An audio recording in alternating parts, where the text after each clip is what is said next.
Captain Elena Vasquez adjusted the strap of her worn leather messenger bag as she stepped out of Uber at the main gate of Fort Bragg, North Carolina.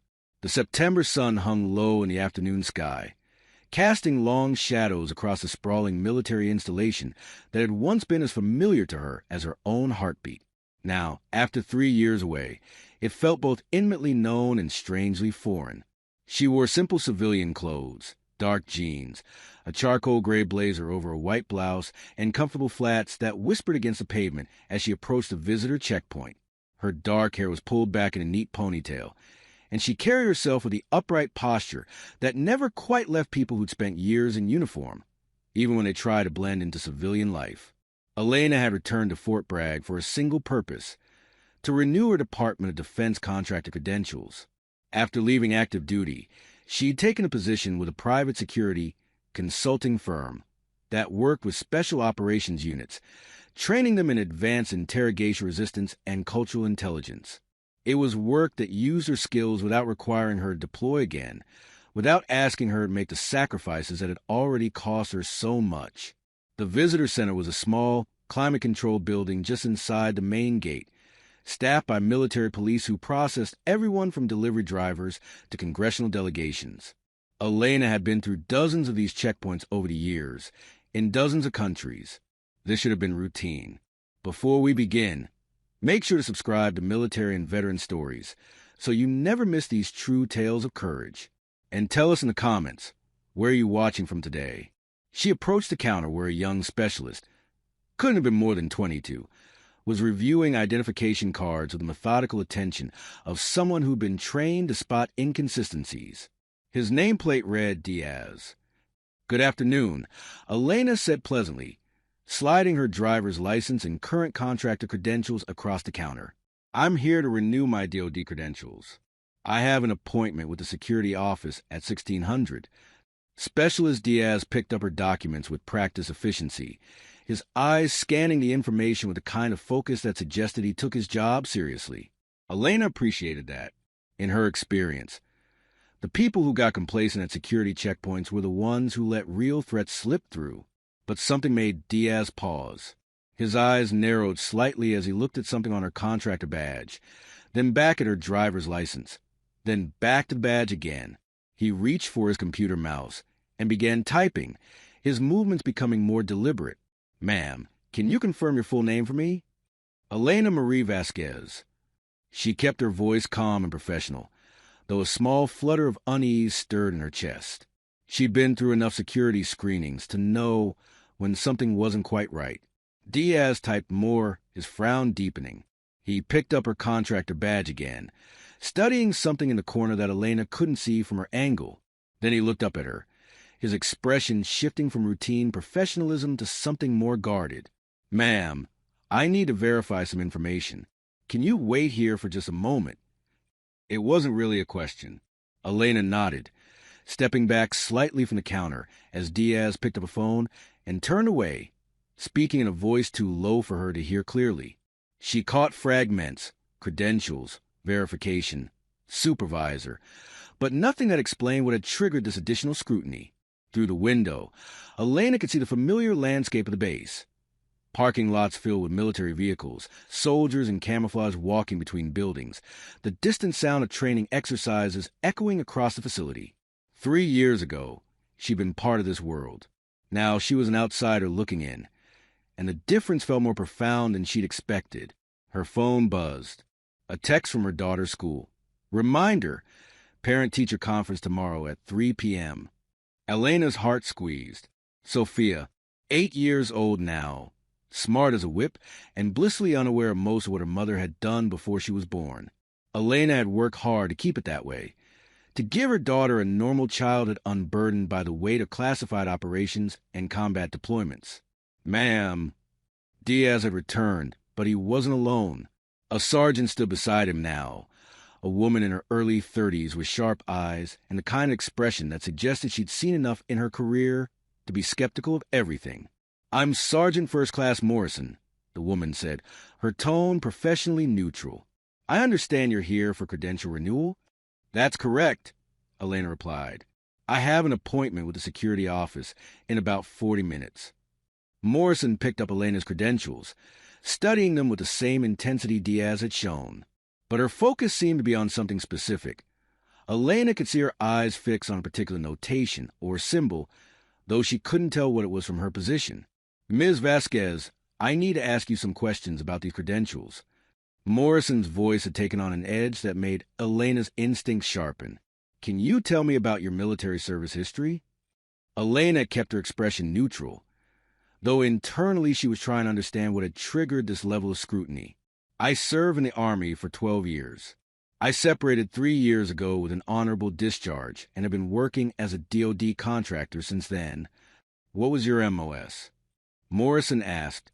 "Military occupational specialty, the Army system for categorizing job roles.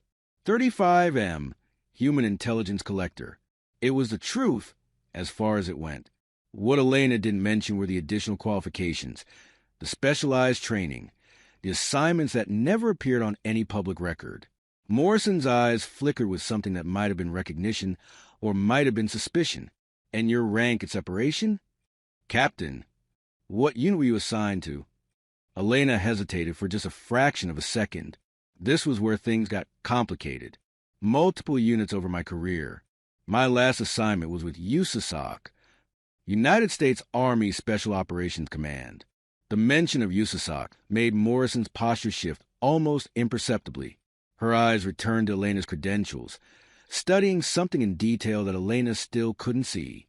Then Morrison exchanged a glance with Specialist Diaz that spoke volumes. This had just become more than a routine verification.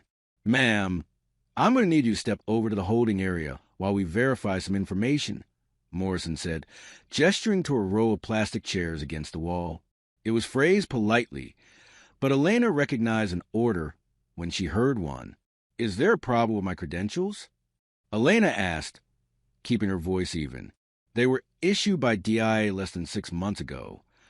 "That's part of what we need to verify," Morrison replied, her tone giving nothing away.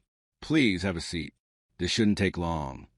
Elena moved to the holding area, her mind racing through possibilities. Her credentials were legitimate. She'd gone through the full background investigation and security clearance renewal process. Everything was in order. So through the plexiglass partition, she could see Morrison making phone calls, pulling up information on a computer, speaking in low tones to Diaz. Other people came and went to the visitor center. A delivery driver, a family visiting a soldier, a contractor with an equipment manifest. All processed quickly and efficiently. Only Elena remained in the holding area, watching the minutes tick by on the wall clock. 1,545 hours. 15 minutes until her appointment at the security office. Morrison was on the phone again, and this time Elena could read the tension in the sergeant's body language. Whatever she was hearing wasn't making the situation better. When Morrison hung up, she immediately picked up the phone again and dialed a different number. 1,550 hours. 10 minutes until her appointment. Elena pulled out her own phone, thinking she should at least notify the security office that she might be late, but Morrison appeared at the partition before she could dial. "Ma'am, I need you to come back to the counter, please." Elena complied, and her unease deepened when she saw that 2 more people had arrived. A staff sergeant in military police uniform and a lieutenant whose expression suggested he'd been briefed that this was a serious situation. The lieutenant stepped forward, his nameplate reading Castellano. He picked up Elena's credentials and driver's license, examining them with careful attention before looking up at her. His eyes were hard, assessing. "Ms. Vasquez, I'm Lieutenant Castellano with the base Provost Marshal's office. We've run your credentials through our verification systems, and there are some significant discrepancies that need to be addressed." Elena's stomach tightened. What kind of discrepancies? Castellano held up her contractor badge, pointing to a small ribbon representation in the corner that Elena had honestly stopped noticing months ago. It was part of the standard DoD contractor badge design, a way to denote certain qualifications or clearances. But now, looking at which ribbon it was, she understood why this had escalated. It was the Presidential Unit Citation. "This decoration," Castellano said, his voice taking on an edge, "is one of the highest unit awards in the United States military. It's awarded to units that display extraordinary heroism in action against an armed enemy. I'm aware of what the Presidential Unit Citation is, Elena said quietly. Then you're also aware that only a very small number of units have received this award in the entire history of the United States military. Castellano set the badge down on the counter with careful deliberation. According to our records, no female Army officers have served with units that received the PUC during your service period. The implication hit Elena like a physical blow. They thought she was lying. They thought she was wearing decorations she hadn't earned. Lieutenant, I can explain. What you can explain, Castellano interrupted, his voice hardening, is why you're carrying credentials that appear to fraudulently claim you serve a unit that earned the Presidential Unit Citation. Stolen valor is a federal offense, Ms. Vasquez. It's not something we take lightly. I'm not claiming anything fraudulently, Elena said, forcing herself to remain calm despite the anger and fear rising in her chest. Those credentials were issued by the Defense Intelligence Agency after a complete background investigation. Everything on that badge is accurate. Morrison had pulled up something on her computer, and her expression suggested she'd found information that confirmed their suspicions rather than alleviating them. Ma'am, according to the databases I have access to, there's no record of you serving with any unit that received the PUC. Your service record shows you as a human collector with various assignments, but nothing that would qualify for this decoration. That's because Elena stopped herself. This was the problem with classified service. The very secrecy that had protected her operations now made it impossible to defend herself. My complete service record isn't in standard databases. It's classified at a level that requires special access. Even as she said it, Elena knew how it sounded. Like exactly what someone committing stolen valor would claim. A convenient excuse that couldn't be easily verified. Castellano's expression hardened further. Ms. Vasquez, I've heard every excuse in the book from people trying to claim military honors they didn't earn. My records are classified is probably the most common one. I understand how this looks, Elena said, trying to keep the desperation out of her voice. But if you contact the DIA security office, they can verify. We've already contacted them, Morrison interjected. They confirmed you work as a contractor, but they said they'd need to escalate the verification of your specific credentials to their headquarters. That process could take days. Days. Elena's mind reeled. She had a daughter to pick up from school. She had work obligations. She had a life that didn't include being detained at a military gate, because her own service record was too classified for standard verification. The staff sergeant who had been standing silently stepped forward, his hand resting on his duty belt in a way that suggested he was preparing for the situation to escalate. Lieutenant, what do you want us to do? Castellano studied Elena for a long moment, his jaw tight. She could see the conflict in his eyes. He was a military officer, trained to give people the benefit of the doubt, but also trained to take threats to military honor seriously. Stolen valor wasn't just illegal. It was an insult to everyone who had actually served. I'm going to need to detain you pending verification of your credentials and investigation of potential fraudulent claims, Castellano said finally. Sergeant Morrison, call for additional MP support. We're going to need to transport Ms. Vasquez to the Provost Marshal's office for formal questioning. You're arresting me? Elena's voice came out sharper than she intended. For credentials that were issued by a Defense Intelligence Agency after full investigation, I'm detaining you for suspected stolen valor, Castellano corrected. If your story checks out, you'll be released with an apology. But until we can verify that you actually served with a PUC-awarded unit, I'm not letting you walk around this base claiming honors you may not have earned. Through the window, Elena could see an MP vehicle pulling up to the visitor center. 2 more military police officers were getting out, their expressions professionally neutral but alert. This was really happening. She was about to be arrested, detained, whatever word they wanted to use, for the crime of having served her country in ways that were too classified to easily prove. Lieutenant, please, Elena said, trying one more time. I have a daughter. She gets out of school in 2 hours. I need to pick her up. Castellano's expression softened for just a moment, but his voice remained firm. We'll make sure someone contacts your family. But right now, I need you to cooperate with the MPs. If you're the two additional MPs entered the visitor center, and Elena felt the walls of her carefully constructed civilian life beginning to crumble. She thought about Sophia, waiting at school. She thought about her colleagues at the security consulting firm, who knew she'd been military but didn't know the details. She thought about all the sacrifices she'd made, all the missions she completed, all the nights spent in hostile territory with nothing but her training and her team to keep her alive. And now she was being treated like a fraud. One of the MPs, a female specialist who couldn't have been more than 25, approached with handcuffs. "Ma'am, I'm going to need you to turn around and place your hands behind your back." Elena's training screamed at her to resist, to fight, to do something. But she was also a mother now and a civilian, and causing a scene would only make everything worse. She turned around slowly, feeling the cold metal of the handcuffs close around her wrist with a click that sounded like the closing of a door on everything she'd built since leaving the military. "You have the right to remain silent," the specialist began, and Elena closed her eyes as a Miranda warning washed over her. This couldn't be happening. Not here. Not like this. Through the window of the visitor center, a small crowd had begun to gather. Soldiers and civilians who had noticed commotion, who were now watching as a woman in civilian clothes was being detained by military police. Elena could feel their stares, could imagine their thoughts. Who is she? What did she do? Probably stolen valor. They'd been cracking down on that. The shame burned hotter than any physical wound she'd ever received. The MP vehicle smelled like stale coffee, and the chemical cleaner used to sanitize the back seat. Elena sat with her hands cupped behind her, the metal digging into her wrists with every bump in the road. The two MPs in the front seat, Specialist Chun and Private First Class Rodriguez, maintained professional silence, occasionally speaking in low tones into their radio as they transported her across the base.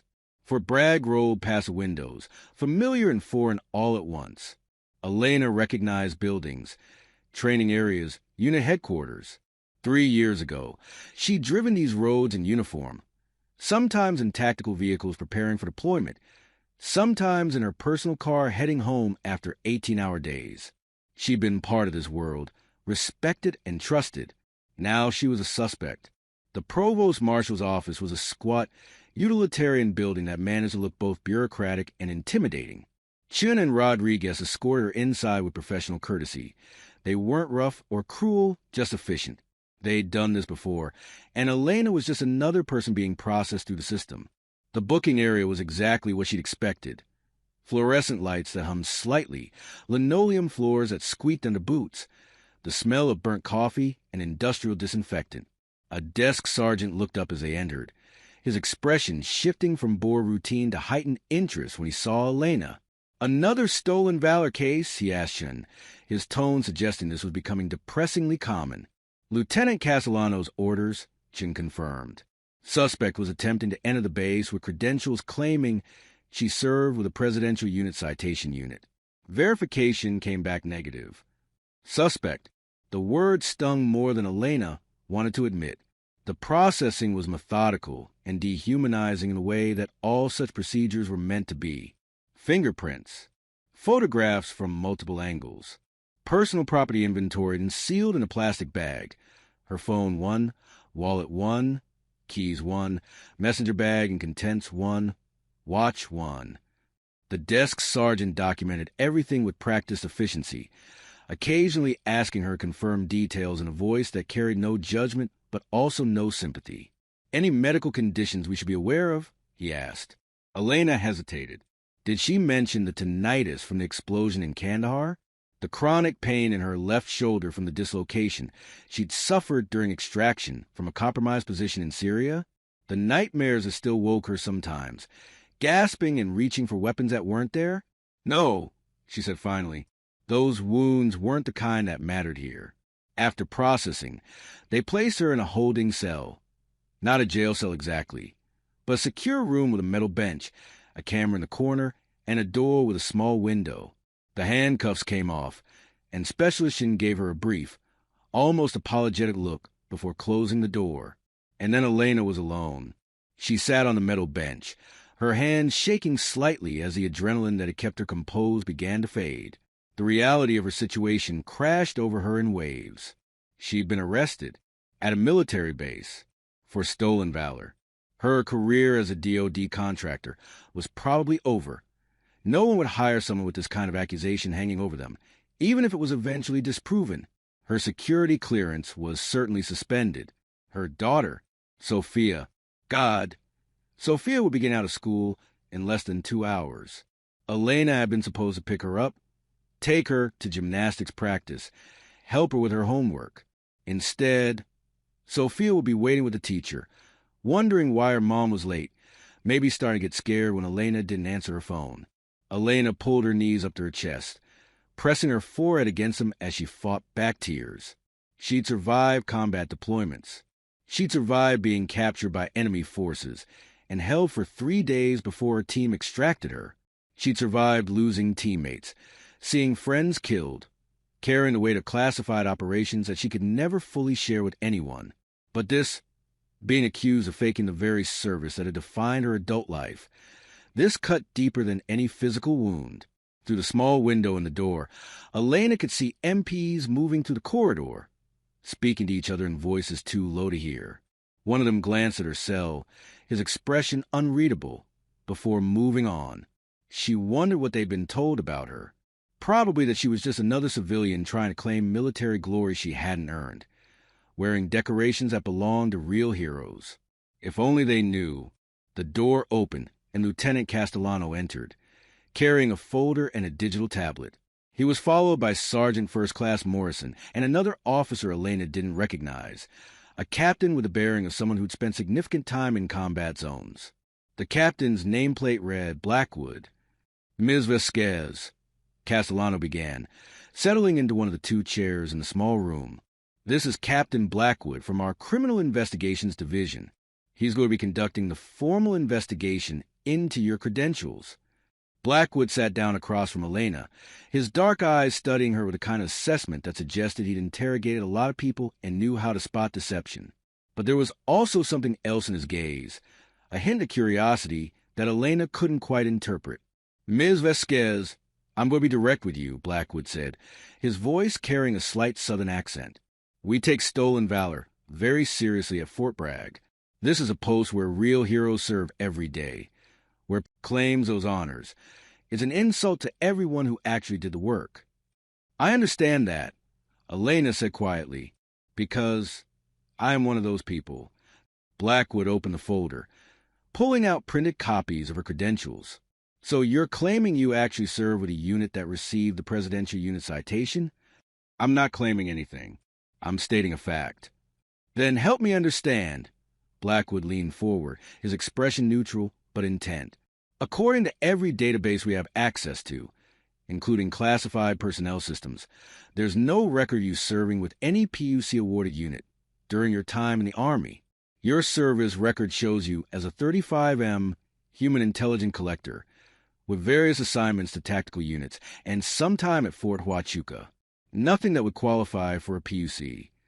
Elena took a breath, knowing that what she was about to say would sound like a convenient excuse, but was nonetheless true. "My complete service record isn't in those databases. My assignments from 2014 to 2019 are classified under special access programs. The service record you're looking at is my cover documentation." Blackwood's expression didn't change, but Elena saw Morrison and Castellano exchange skeptical glances. This was exactly what they'd expected her to say. The excuse that every stolen valor frauds her claim when confronted with evidence. "Cover documentation," Blackwood repeated slowly. "You're saying the Army created a fake service record for you?" "Not fake. Simplified. Standard practice for personnel assigned to certain classified programs." Elena met his eyes directly. "Captain, I know how this sounds. I know you probably heard similar claims from people trying to excuse fraudulent credentials. But I'm telling you the truth. If you contact the Defense Intelligence Agency's Special Activities Division and provide them with my full name, date of birth, and social security number, they can verify my actual service history." "We've already contacted DIA," Castellano interjected. They said you work as a contractor, but that verification of your specific credentials would require escalation to their headquarters. That could take days, maybe weeks. Then escalate it, Elena said, hearing the edge of frustration creep into her voice. Because I'm telling you the truth, and this is a massive waste of everyone's time. Blackwood pulled out another document, a printed photograph that Elena recognized immediately. It showed a military unit citation, specifically the Presidential Unit Citation Award Certificate for a unit designated only by number, Task Force 714, Special Operations Command. This, Blackwood said, is the only Army unit that received a Presidential Unit Citation during your service period. Task Force 714. It was awarded for operations in Iraq and Syria against ISIS leadership from 2015 to 2017. He looked up at Elena. Are you claiming you served with this unit? Elena's throat tightened. Task Force 714. The designation was public knowledge now. It had been mentioned in a few carefully sanitized news reports after ISIS's defeat. But the actual composition of the unit, its specific operations, and the identities of most personnel who served with it remain classified. I can't answer that question without violating my security clearance obligations, Elena said carefully. Morrison made a sound that might have been a scoff. That's convenient. It's not convenient, Elena snapped, her patience finally fraying. It's the reality of serving in classified programs. You want me to violate federal law by disclosing information about special access programs? Fine. Charge me with that too. At least it would be an accusation based on something I actually did. Blackwood held up a hand, calming the situation. His expression had shifted slightly. Elena couldn't tell if it was suspicion or something else. Ms. Vasquez, I understand your frustration, but you have to see this from our perspective. We have a woman presenting credentials that claim service with one of the most elite and secretive military units in the United States. Those credentials can be verified through normal channels. And your explanation is that everything is classified. You can see why that raises red flags. I can see why it's complicated, Elena acknowledged. But complicated doesn't mean false. Captain, I spent 12 years in the Army. I deployed 7 times. I've served in countries I can't name, doing work I can't describe, with people whose names are still classified. And yes, I served with Task Force 714. I earned that Presidential Unit Citation, and I damn well have the right to have it noted on my contractor credentials. The room fell silent. Blackwood was studying her with renewed intensity, and Elena realized she might have just made a mistake. Admitting she'd served with Task Force 714, even if she hadn't disclosed any operational details, was more than she should have said. But she was tired of being treated like a criminal for having done her job. If what you're saying is true, Blackwood said slowly, then there would be other ways to verify it. Physical evidence, scars from combat injuries, knowledge of specific protocols or equipment, people who serve with you who could vouch for your service. All of which I have, Elena said, but I need to contact people who have the appropriate clearances to discuss this, which is difficult to do from a holding cell with no access to my phone. Blackwood glanced at Castellano and Morrison, then back at Elena. She could see him calculating, weighing his options. He didn't want to release someone who might actually be committing stolen valor, but he also didn't want to end up detaining someone whose service record was legitimately classified. We're going to keep you here while we make some calls, Blackwood said finally. Lieutenant Castellano, get me the direct number for DIA's Special Activities Division. I want to speak to someone who can actually verify or deny Ms. Vasquez's claims. He stood, gathering his folder. Ms. Vasquez, I suggest you cooperate fully. If your story is true, you'll be released with an apology. If it's not, he didn't finish the sentence. He didn't need to. As they filed out of the room, Elena caught Blackwood's eye one more time. For just a second, she thought she saw something there. Recognition, maybe, or at least a possibility that she might be telling the truth. But then the door closed, and she was alone again. Elena leaned back against the wall, closing her eyes. Somewhere across Fort Bragg, in one of the headquarters buildings she could no longer access, there were people who knew exactly who she was and what she'd done. Her former commanding officers. The intelligence analysts she'd worked with, the operators she'd served alongside in places like Mosul and Raqqa, and a dozen villages whose names never made it into any official reports. But none of them could help her now, not without going through layers of bureaucracy that would take days or weeks to penetrate. And in the meantime, she was just another suspect in a stolen valor case, sitting in a holding cell while her daughter waited at school and her carefully rebuilt civilian life collapsed around her. The irony was almost too bitter to bear. She'd survived years of serving in the most dangerous places on Earth, only to be destroyed by the very secrecy that had protected those operations. Through the small window, Elena could see the sun beginning to set. In a few hours, it would be dark. Sophia would be home, probably with Elena's emergency contact, Mrs. Chun from next door, confused and scared about why her mother hadn't picked her up.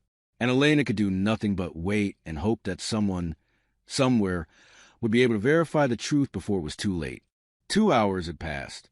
Elena knew this because she could see the clock mounted above the door through the small window. 18:15 hours. Sophia's gymnastics class would be starting right now. Mrs. Chin had probably already picked her up from school, fielding questions Elena could only imagine. Where's Mommy? Why didn't she come? Is she okay? The door opened and Captain Blackwood returned, this time alone. He carried a different folder, thicker than before, and his expression was harder to read. He set a bottle of water on the table in front of Elena, without comment, then took his seat across from her. I've spent the last 2 hours on the phone with various people at DIA, JSOC headquarters, and Army Personnel Command. He said, without preamble, I've gotten a lot of runaround, we'll have to verify that, and that information requires special access. But I also got some information that's made the situation more complicated. Elena unscrewed the water bottle and took a long drink, her throat dry from stress. Complicated how? Complicated because a few people who were willing to talk to me confirmed that Task Force 714 did have female personnel attached to it during your claimed service period. They wouldn't give me names or specific details, but they confirmed it's theoretically possible that you serve with them. Blackwood opened the folder. They also told me something interesting. They said that if you actually did serve with that task force, you wouldn't be able to prove it through normal channels. Your service record would have been sanitized. Your decorations would have been awarded through classified ceremonies. And most of the people who could vouch for you would still be under non-disclosure agreements. So you're starting to believe me, Elena said quietly. I'm starting to believe that you might be telling the truth, Blackwood corrected. But might be isn't good enough to release you from custody, especially not when we're talking about one of the highest unit awards in the military. I need more than theoretical possibilities. I need actual evidence. He pulled out several photographs from the folder, sliding them across the table. They showed various military decorations and ribbons, each one photographed in detail. These are the individual decorations that personnel assigned to Task Force 714 were authorized to wear. Some of them are common: Combat Infantry Badge, Bronze Star, Purple Heart. But some of them are very specific. He pointed to one photograph showing a distinctive green and white ribbon, the Joint Service Commendation Medal with V device. This particular variant was only authorized for specific operations during the ISIS campaign. Elena looked at the photograph, her stomach tightening. She knew that ribbon. She'd worn it on her dress uniform for exactly one ceremony before being told to remove it from her standard service record. If you served with Task Force 714, Blackwood continued, you would have been authorized to wear this decoration. Do you have it? It's at my apartment, Elena said, along with the rest of my decorations. I don't generally carry them around. That's convenient. That's normal, Elena countered. How many veterans do you know who carry their dress uniform decorations in their purse? They're in a display case in my bedroom closet. Blackwood made a note on his tablet. We'll need to verify that. Give me your address, and I'll send someone to retrieve them. Elena recited her address, then added, my daughter will be there. She's 8 years old, and she's probably terrified because I didn't pick her up from school. Please don't make this any worse for her than it already is. For the first time, Blackwood's professional mask cracked slightly, a hint of discomfort crossing his face. We'll be discreet. I'll send plainclothes investigators, and they'll explain to whoever's with your daughter that you're assisting with a security matter and will be home as soon as possible. A security matter, Elena repeated bitterly. That's one way to describe being arrested for stolen valor. You haven't been charged with anything yet, Blackwood said. You're being detained pending investigation. There's a difference. Not to my 8-year-old daughter, not to my employer, not to my reputation in the veteran community. Elena leaned forward, her voice intense. Captain, I understand you're doing your job. I understand why this looks suspicious. But every minute I sit in this holding cell, my life is falling apart. My daughter is scared. My colleagues are probably hearing rumors.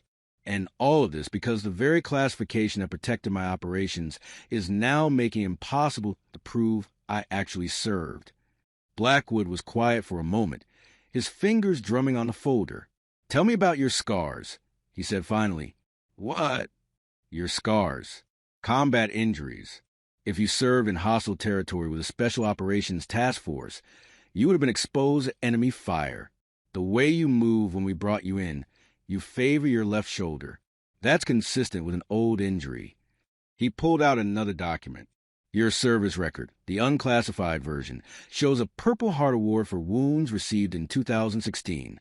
But it doesn't specify the nature of those wounds or the circumstances. Tell me about them.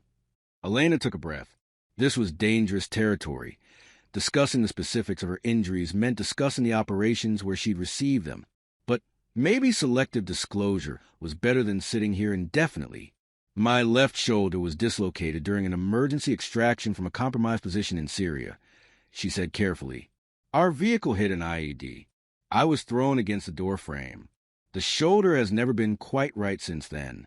I have a surgical scar from the repair operation and permanent nerve damage that causes chronic pain. When in 2016, July, I can't be more specific about the date or location without violating classification. Blackwood made notes. What else? Shrapnel wounds from the same IED. Left leg, left side of my torso. Some of the shrapnel is still in there. Too deep to remove safely. It sets off metal detectors in airports. Elena pulled up her pant leg slightly, revealing a faint network of scars across her calf. You can see some of the entry points. Blackwood studied the scars with professional interest. Those are consistent with fragmentation injuries. What about other deployments? Other injuries? Broken ribs in Afghanistan, 2015. Fractured wrist in Iraq, 2017. Concussion from an explosion in 2018 that left me with permanent tinnitus and occasional vertigo. Elena paused. And there are some injuries I can't discuss because they occurred during operations that remain classified. You're asking me to take a lot on faith, Blackwood observed. I'm asking you to do your job thoroughly, Elena replied. Check my medical record. Verify that I actually received the care I'm describing.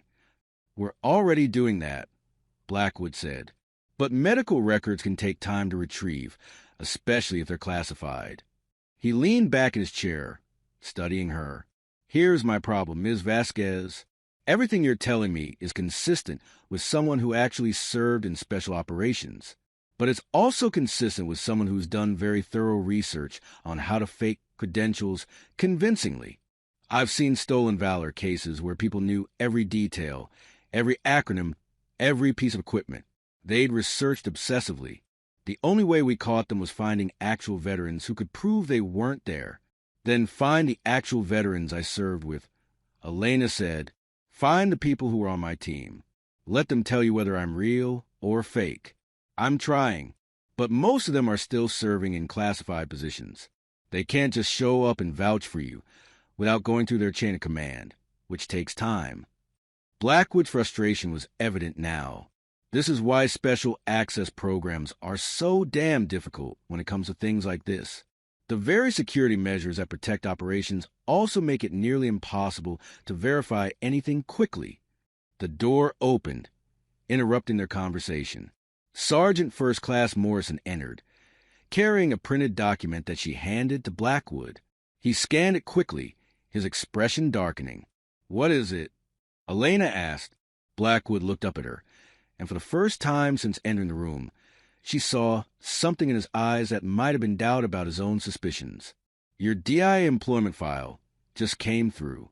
It confirms you're a current contractor with a TS/SCI clearance with multiple Special Access Program authorizations. He read from the document. Clearance level. Top secret with sensitive compartmented information access. Special Access Programs. Multiple. Classified. Clearance investigation date. 6 months ago, adjudicated favorably. Which means, Elena said carefully, that 6 months ago, the Defense Intelligence Agency conducted a thorough investigation of my background, my service record, and my qualifications, and determined that I was trustworthy enough to access some of the most sensitive intelligence programs in the United States government. Does that sound like someone who's faking their credentials? Morrison spoke up from her position by the door. It could mean that DIA was fooled by false documentation. It's happened before. Not with special access programs. Elena shot back. The background investigation for that level of clearance includes interviews with people who served with you, verification of your military service through multiple channels, and polygraph examinations. You think I fooled all of that? Blackwood held up a hand, cutting off the argument. What it means, he said slowly, is that DIA believes you are who you claim to be, but it doesn't give me specific details about your military service. Your clearance could be based on your work as a contractor, not your military background. Then ask DIA specifically about my military service. Elena insisted. Ask them if I served with Task Force 714. They won't give you operational details, but they should be able to confirm or deny whether I was actually assigned to that unit. If you're hooked on this story, make sure to subscribe and turn on notifications so you never miss an upload. Your support means everything and helps me bring you more inspiring military stories like this one. We've asked, Morrison said. We're waiting for a response from their headquarters. But it's now after business hours on the East Coast. We might not get an answer until tomorrow. Tomorrow. Elena felt her composure starting to crack. So I'm supposed to spend the night in a holding cell? Miss putting my daughter to bed? Let her think that something terrible has happened to her mother? All because you can't verify information quickly enough. Ms. Vasquez, Blackwood began. Captain, my daughter lost her father 3 years ago. He was killed in action in a combat zone that officially doesn't exist. She doesn't understand why her daddy never came home, only that he's gone and never coming back. And now her mother is missing, and she doesn't know why, and she's probably thinking that maybe her mom isn't coming back either. Elena's voice cracked. Please, find a way to verify this faster. My daughter has been through enough. The room fell silent. Blackwood and Morrison exchanged a long look, some unspoken communication passing between them. Finally, Blackwood closed the folder and stood. I'm going to make some more calls, he said quietly. In the meantime, Sergeant Morrison will take you to a more comfortable holding area. We'll get you something to eat and let you make a phone call to your daughter. It wasn't freedom, but it was something. Elena nodded, not trusting herself to speak, without breaking down completely. The more comfortable holding area was actually a small office in the Criminal Investigations Division building, with a desk, a computer, and a couch that looked like it had seen better days. Morrison had brought her a sandwich from the base commissary, and more importantly, had allowed her to call Mrs. Chun to talk to Sophia. Mommy? Sophia's voice had been small and scared, and it had taken everything Elena had not to break down crying on the phone. Hey, baby. I'm so sorry I didn't pick you up from school. Mommy had to help some people at work with something important, and it's taking longer than I expected. Are you okay? Mrs. Chun said you were helping the Army. I'm fine, sweetheart. I'll be home as soon as I can. Probably tomorrow morning. Can you be brave for me tonight? I can be brave. I'm brave like you, Mommy. Those words had nearly destroyed Elena's composure. Yes, you are. I love you so much. Sophia, be good for Mrs. Chun, okay? After the call ended, Elena had sat on the couch staring at nothing, trying to process the surreal nightmare her life had become in the span of a few hours. Through the office window, she could see the CID building's parking lot, MPs coming and going on their shifts, the ordinary business of base security, continuing while her life hung in limbo. It was nearly 2,100 hours when the sounds of chaos began filtering through the building. At first, it was just raised voices in the corridor, then running footsteps, then the unmistakable sound of multiple radios crackling with urgent traffic, the kind of overlapping communications that meant something serious was happening. Elena stood, moving to the office door. It was locked from the outside, but she could see through the small window into the corridor. MPs were moving with purpose, putting on tactical gear, checking weapons. She caught fragments of radio chatter. All units, main gate, possible hostile medical support. Her training kicked in automatically, her mind processing the patterns and trying to build a picture of what was happening. Something at the main gate. Medical support requested. Multiple units responding. This wasn't a routine security call. Sergeant Morrison appeared in the corridor, speaking urgently into her radio. She caught sight of Elena watching through the window and hesitated, then unlocked the door. "What's happening?" Elena asked immediately. Morrison's expression was grim. "Active situation at the main gate. We've got a vehicle that tried to breach the checkpoint. Driver is now... He's demanding to speak to someone about his VA benefits being denied." Elena's stomach dropped.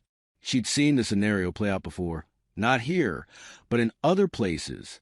Desperate veterans, usually suffering from untreated PTSD and other mental health issues, reaching a breaking point and making terrible decisions. Sometimes it ended peacefully. Sometimes it didn't. "Is EOD en route?" Elena asked, using the acronym for Explosive Ordnance Disposal. Morrison looked surprised that Elena knew to ask that. "Yes, but they're coming from Popefield. 15 minutes minimum. Meanwhile, we got a potentially unstable individual with possible explosives at one of the busiest entry points to the base." She glanced at her watch. "And we got about 50 vehicles backed up on Bragg Boulevard waiting to enter. Some of them are families with kids." "What about negotiators?" "Fort Bragg's primary negotiator is at Fort Benning for training. The backup is trying to get here from Fayetteville, but with evening traffic." Morrison shook her head. "We're improvising." Elena's mind was racing. What's the individual's background? Is he actually a veteran? Claims to be. Says he did 3 tours in Afghanistan and that the VA denied his disability claim. Says nobody will listen to him, so he's making them listen. Morrison's radio crackled again, and she turned away to respond. Through the open door, Elena could hear more details coming through on other people's radios. The situation was deteriorating. The individual, now identified as Marcus Turner, age 34, Army veteran, was becoming more agitated.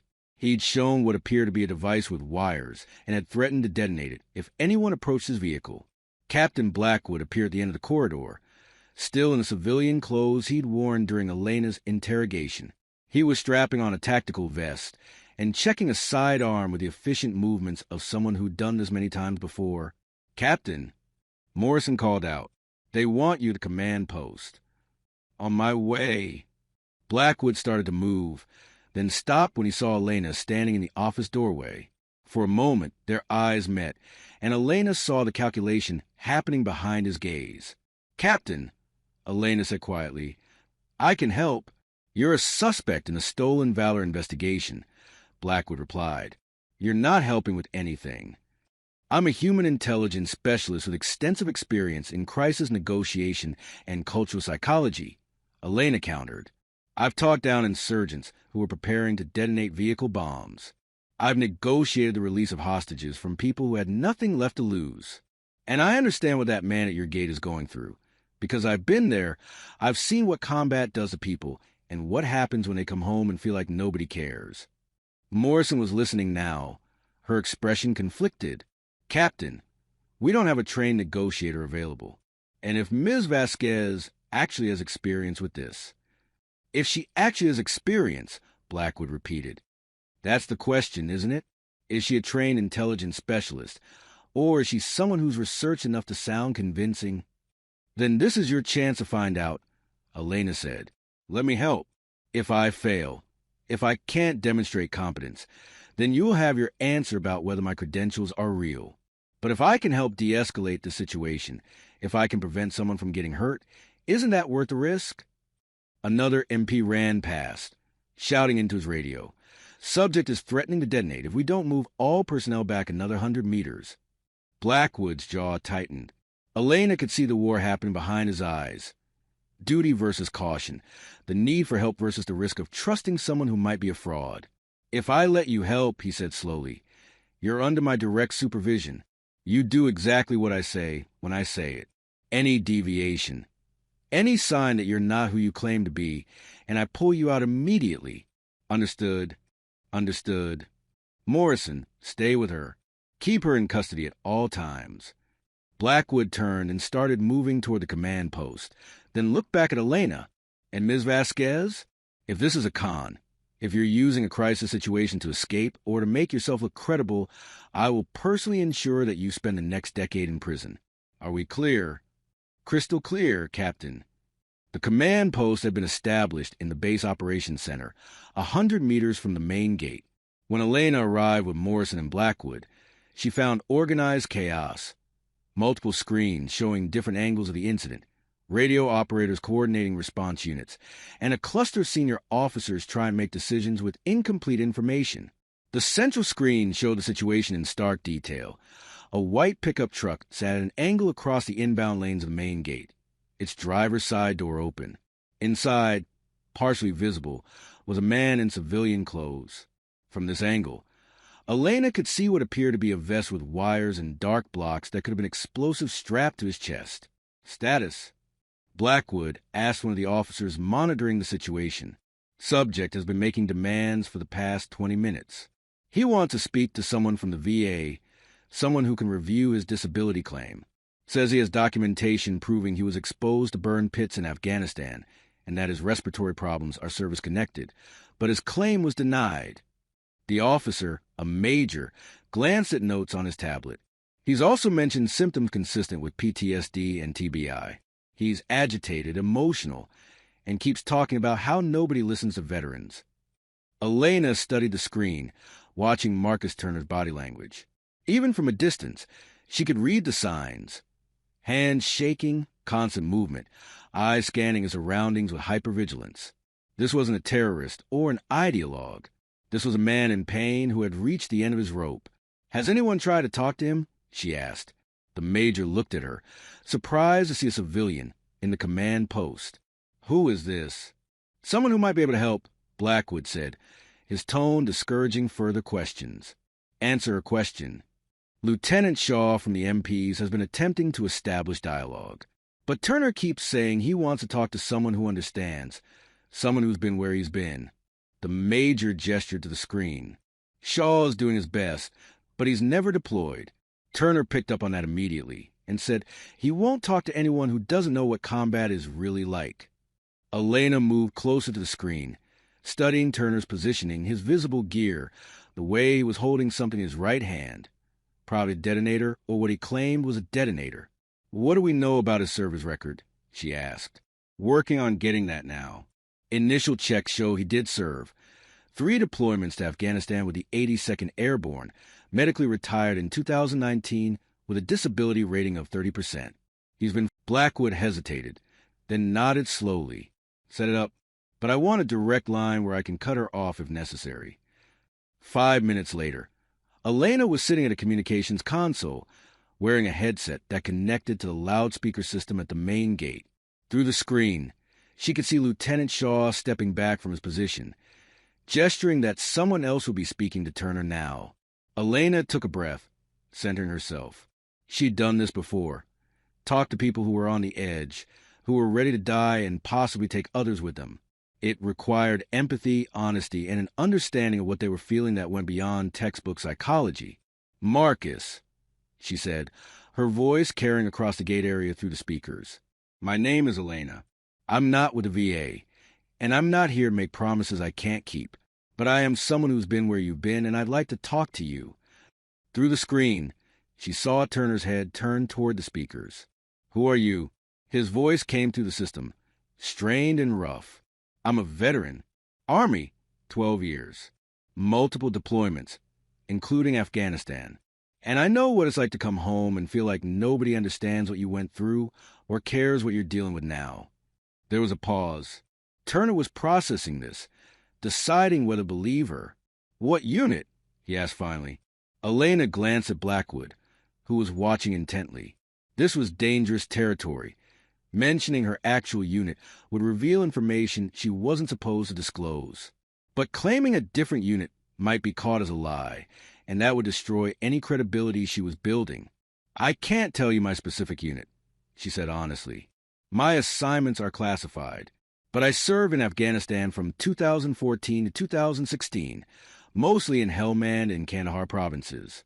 I've been to FOBs that probably don't officially exist anymore and worked with Afghan forces who are either dead or scattered to the winds now." Turner was quiet, and Elena pressed forward, building the connection. "I know what the burn pits smell like, Marcus. I remember that chemical stench that got into everything. Your clothes, your hair, your lungs. I remember standing downwind while they burned everything from medical waste to electronics, and nobody talked about what that was doing to us, because there was no other choice. The trash had to be disposed of, and the burn pits were the only option we had." "You were really there," Turner said, and his voice had changed slightly. Less hostile, more cautious. "I was really there. And I know what you're going through with the VA. When I separated from the Army, I had chronic respiratory problems, chronic pain, and nightmares that made it impossible to sleep more than a few hours a night. The VA gave me a 40% disability rating initially, and I had to fight for a year to get it increased to something closer to what I actually needed." This was more personal information than Elena typically shared, but she needed Turner to understand that she wasn't just another bureaucrat reading from a script. She was someone who had walked the same path. "The system failed you, Marcus," Elena continued. "It failed you when it denied your claim. It failed you when it made you fight for benefits you earned through your service. And I know it feels like nobody is listening, like you have to do something dramatic just to be heard. But what you're doing right now, this isn't going to fix the problem. It's only going to make things worse. They need to listen." Turner's voice rose, anguished. "I can't breathe, do you understand? I can barely walk up a flight of stairs without gasping for air. I wake up every night thinking I'm back in that village where my buddy got killed.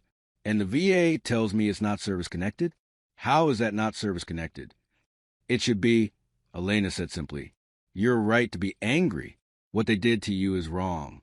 But Marcus, if you detonate that device, if there even is a real device, you're going to hurt people who had nothing to do with your claim being denied. MPs were just doing their jobs. Soldiers trying to get home to their families. Maybe civilians. None of them deserve to pay the price for the VA's mistakes. Nobody cares unless you make them care." Turner shot back. "I care, Marcus. Right now, in this moment, you have my complete attention. You have the attention of every person on this base.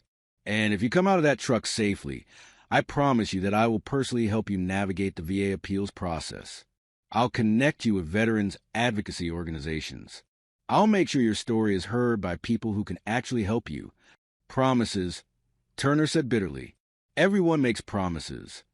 "Then let me make you a different promise," Elena said, leaning forward even though he couldn't see her. "I promise that what you're feeling right now, the anger, the frustration, the sense that nobody gives a damn about what you sacrificed, I promise that those feelings are valid. You earned the right to be angry. But Marcus, you also earned the right to live. You survived 3 deployments in one of the most dangerous places on Earth. You made a home when so many others didn't. Don't throw that away now. Not like this." Behind her, Elena could hear the command post personnel listening intently. Blackwood was watching the screens, his expression unreadable. "I'm tired," Turner said, and for the first time his voice broke. "I'm just so damn tired of fighting. Fighting over there, fighting over here, fighting just to get the VA to acknowledge that I'm hurt. When does it end?" "It ends when you let people help you," Elena said gently.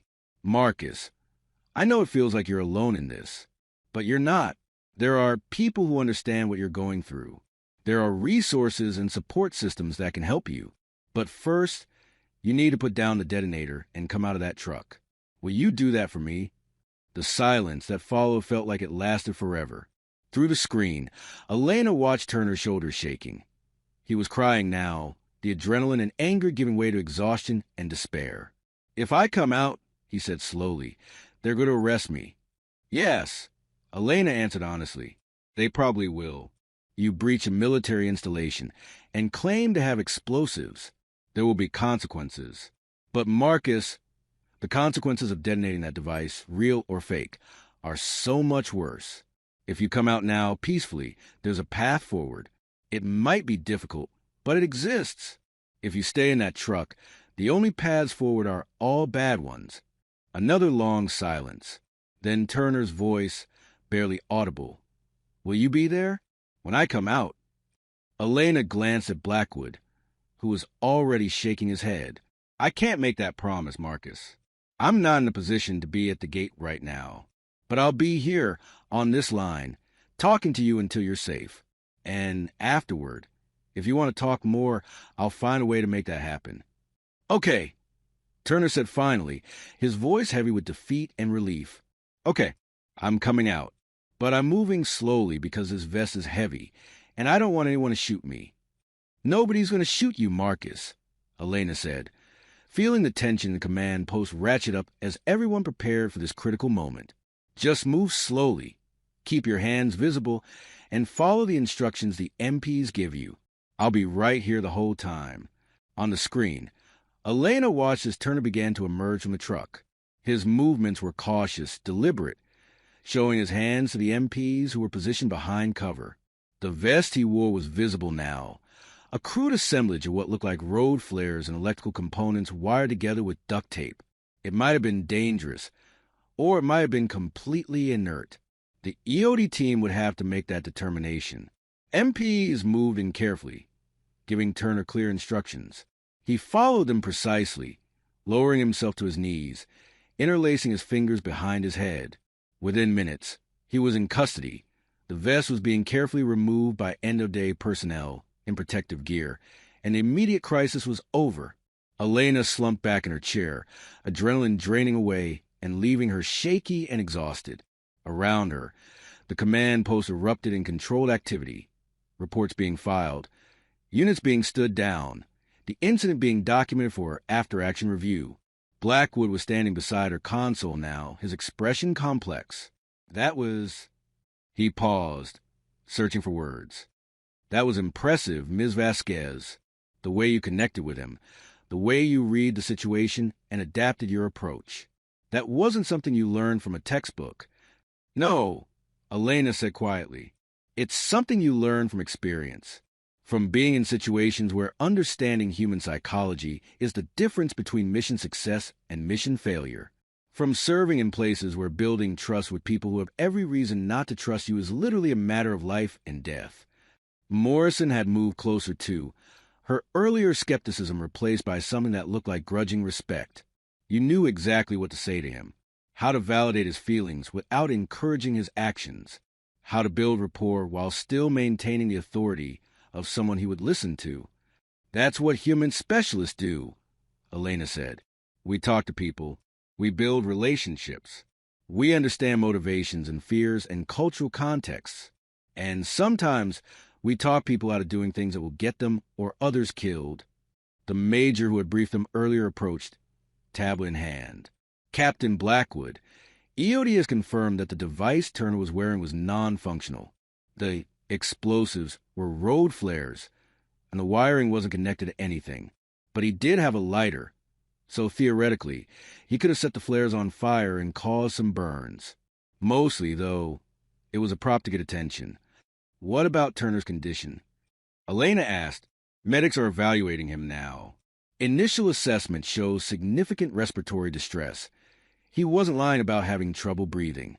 They're taking him to Womack Army Medical Center for a full evaluation before he's processed into custody."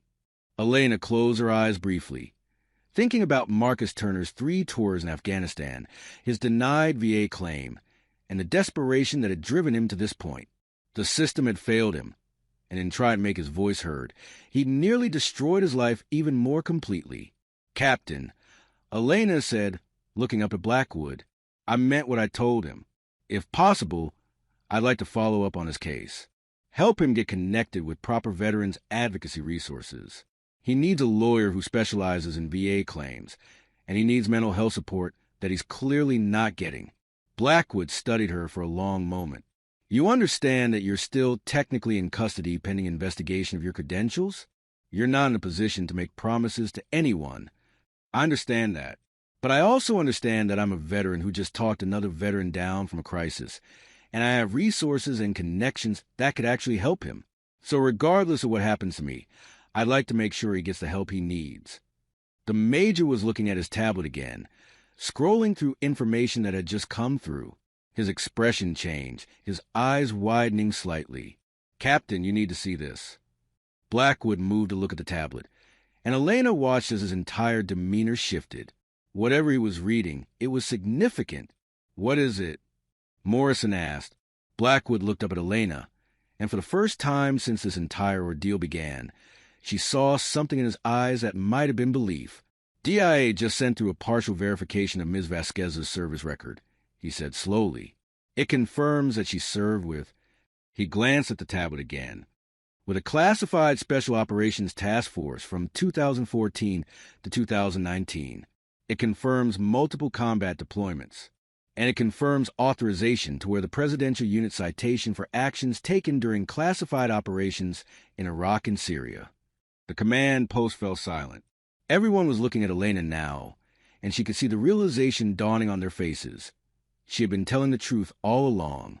"There's more," Blackwood continued, his voice carrying a note that might have been embarrassment or respect or both. "DIA is requesting immediate release from custody and extending formal apologies for the detention. They're also noting that further details of her service record remain classified, but that we are to consider her credentials fully validated." Morrison let out a breath that might have been a laugh or a curse. "So we just spent the last 6 hours detaining someone who actually earned the decoration she was displaying." "It appears so," Blackwood said. He looked at Elena, and his expression was complicated. Embarrassment, respect, and something that might have been the beginning of understanding. "Ms. Vasquez, I owe you an apology. We were doing our job, but we should have found a way to verify your information more quickly. The way this was handled, the public nature of your detention, the impact on your family, there's no excuse for that." Elena stood slowly, her legs unsteady from exhaustion, an emotional roller coaster of the past 6 hours. "Captain, you were protecting the honor of people who actually served. I can't fault you for that, even if the process was painful. But I hope this situation teaches everyone something about how classification can create impossible situations for veterans who served in certain capacities." "It will," Blackwood said firmly. "I'm going to make sure this incident results in protocol changes. We need better systems for verifying classified service records without putting veterans through this kind of ordeal." The Major who had shown Blackwood the tablet cleared his throat. "Captain, there's one more thing. General Hawthorne wants to see Ms. Vasquez." Elena's stomach dropped. Lieutenant General Sarah Hawthorne was a commanding general of Fort Bragg, one of the most senior officers in the Army. Her involvement meant the situation had escalated to the highest levels of base command. "Now?" Elena asked. "Now," the Major confirmed. "He's waiting in his office." The drive to Lieutenant General Hawthorne's office was silent, except for the hum of the staff car's engine and the occasional crackle of a radio. Captain Blackwood sat in the front passenger seat, while Elena occupied the back. Technically still in Morrison's custody, even though the handcuffs were conspicuously absent. Through the windows, Fort Bragg looked different now. Not foreign or hostile, but somehow familiar again, like a place that was beginning to remember her. The base headquarters building rose before them, its facade illuminated by spotlights that cast sharp shadows across the manicured lawn. This was where command decisions were made, where strategies were developed, where the business of running one of the largest military installations in the world was conducted. Elena had been here before, years ago, for briefings and mission planning sessions that seemed like they'd happened in a different lifetime. As they pulled up to the entrance, Elena noticed several other vehicles already parked in the VIP spaces. Staff cars with flag plates, indicating that other senior officers were present. Whatever was about to happen, it wasn't going to be a private conversation. Morrison escorted Elena through security, which processed them with the efficiency of people who'd been told to expect them. They moved through corridors lined with photographs of previous commanding generals, unit citations, and historical displays documenting Fort Bragg's role in military operations spanning decades. Each image was a reminder of the weight of history in this place, of the countless soldiers who had passed through these halls on their way to war. They stopped outside a conference room rather than an office, and Elena's unease deepened. Through the frosted glass, she could see multiple figures seated around a large table. This wasn't going to be a simple meeting with the commanding general. This was something else entirely. Blackwood knocked, and a voice from inside called, "Enter." The scene that greeted Elena when the door opened was surreal. Seated around the conference table were at least a dozen people. Lieutenant General Hawthorne at the head, several colonels and lieutenant colonels along the sides, and 3 people in civilian clothes who had the unmistakable bearing of intelligence community professionals. But it was a man standing near the window who made Elena's breath catch. Colonel Marcus Webb, her former commanding officer from Task Force 714. He was older than Elena remembered, more gray in his hair, deeper lines around his eyes, but the sharp intelligence and quiet intensity that had made him one of the most effective special operations commanders in the Army were unchanged. He turned as Elena entered, and something flickered across his face. Recognition, followed by what might have been anger at the situation she'd been put through, followed by the carefully neutral expression of someone who knew he was in a room full of senior officers. "Ms. Vasquez," Lieutenant General Hawthorne said, standing from his seat at the head of the table. He was a tall man in his late 50s, with the lean build of someone who still maintained rigorous physical fitness standards despite his age and rank. "Please, sit down." Elena glanced at Morrison, who nodded and stepped back to a position by the door. Blackwood remained standing as well, looking distinctly uncomfortable about being in a room with this much brass. Elena moved to the empty chair across from Colonel Webb, her mind racing to understand what was happening. "I apologize for the circumstances that brought you here tonight," Hawthorne began, settling back into his chair with a gesture that invited everyone else to sit as well. "When I was informed about your detention and the reasons for it, I immediately contacted several people who needed to be part of this conversation." He nodded toward the civilians. "These are representatives from the Defense Intelligence Agency and the Defense Counterintelligence and Security Agency. They've been briefed on the situation and are here to ensure we handle this appropriately." One of the civilians, a woman in her 40s with sharp eyes and an air of authority, spoke up. "Ms. Vasquez, I'm Deputy Director Patricia Hammond from DIA Special Activities Division. I oversee personnel security for individuals with your level of clearance and assignment history." She opened a folder in front of her. "I want to start by saying that the situation you experienced today represents a significant failure in our systems. Your credentials were legitimate, properly issued, and fully documented within classified channels. The fact that base security couldn't verify them quickly enough to prevent your detention is unacceptable."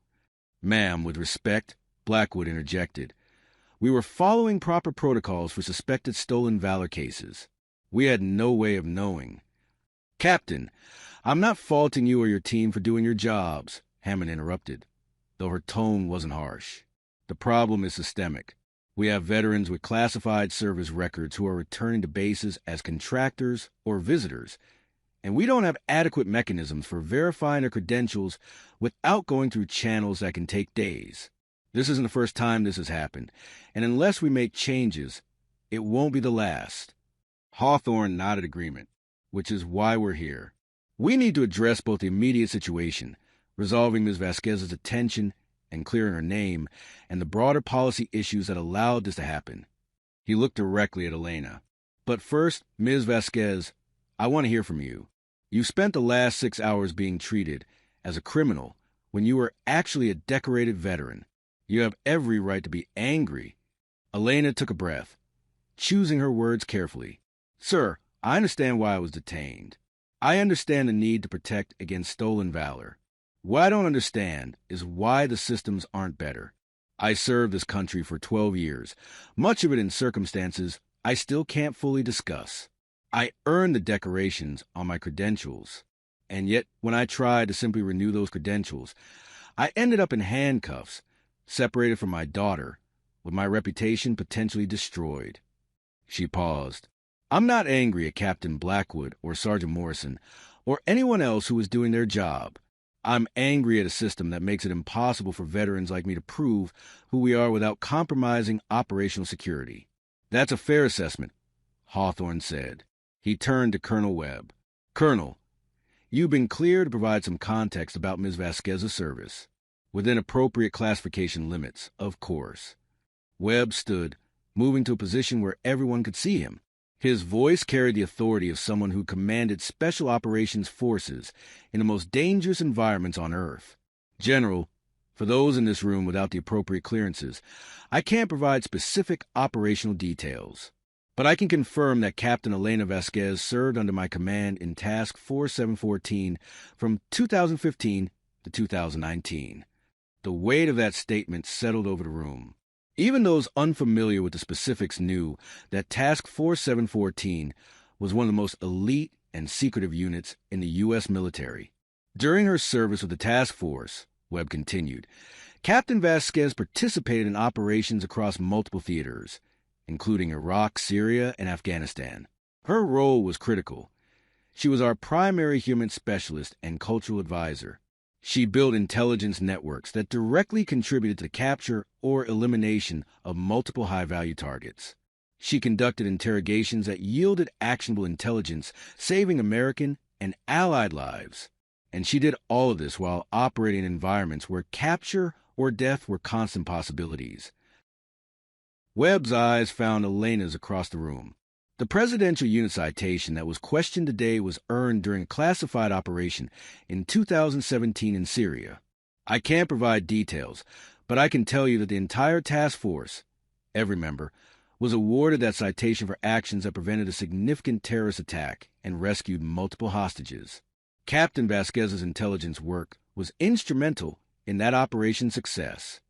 One of the colonels at the table, a man with Intelligence Corps insignia, leaned forward. Colonel Webb, for clarification, you're confirming that Captain Vasquez actually served in combat operations with your unit? I'm confirming that Captain Vasquez was a valued member of Task Force 714 and that her service record, while largely classified, is completely legitimate, Webb replied. She earned every decoration she wears. And frankly, there are decorations she should have received that were denied or delayed due to classification issues and, quite honestly, institutional biases. Hawthorne's expression hardened slightly at that last comment, but he didn't interrupt. Captain Vasquez left the task force in 2019. Webb continued. She was 6 months pregnant at the time, and she just lost her partner, Lieutenant James Reyes, also a member of our unit.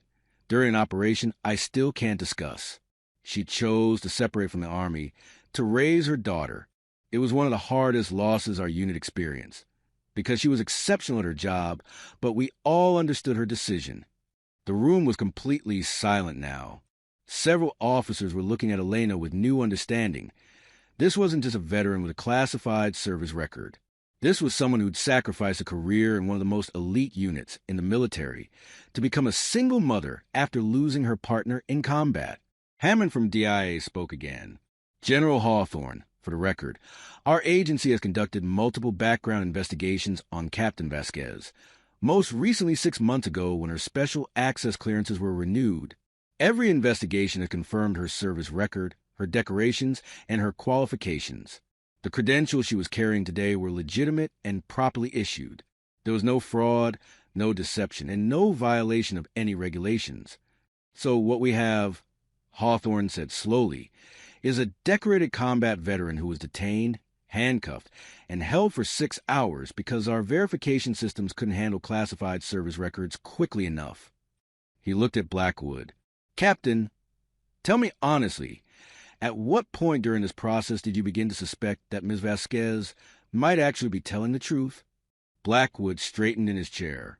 Sir, when she successfully talked down the subject at the main gate, the way she handled that situation, the knowledge she demonstrated, the psychological techniques she employed, the rapport she built, that wasn't something someone without actual training and experience could fake. That's when I started to believe her credentials might be legitimate. So it took a crisis situation for anyone to consider that she might actually be who she claimed to be, Hawthorne observed, his tone carrying an edge. That's unacceptable. We need better systems. He turned to one of his staff officers. I want a policy working group established immediately. We need to develop protocols for verifying classified service records that don't require detaining the veteran in question for hours while we wait for headquarters to respond. Yes, sir, the officer replied, making notes. Hawthorne returned his attention to Elena. Ms. Vasquez, on behalf of Fort Bragg, I want to formally apologize for what you experienced today.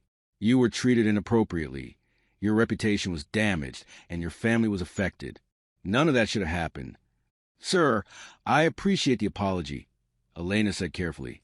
But what I really need is for my name to be cleared publicly. Everyone who saw me detained today, the soldiers at the gate, the people in the visitor center, the MPs who processed me, they all think I'm a stolen valor case. That perception will follow me unless something is done to correct it. Agreed? Hawthorne said. He looked at one of his public affairs officers. I want a statement prepared and released through official channels.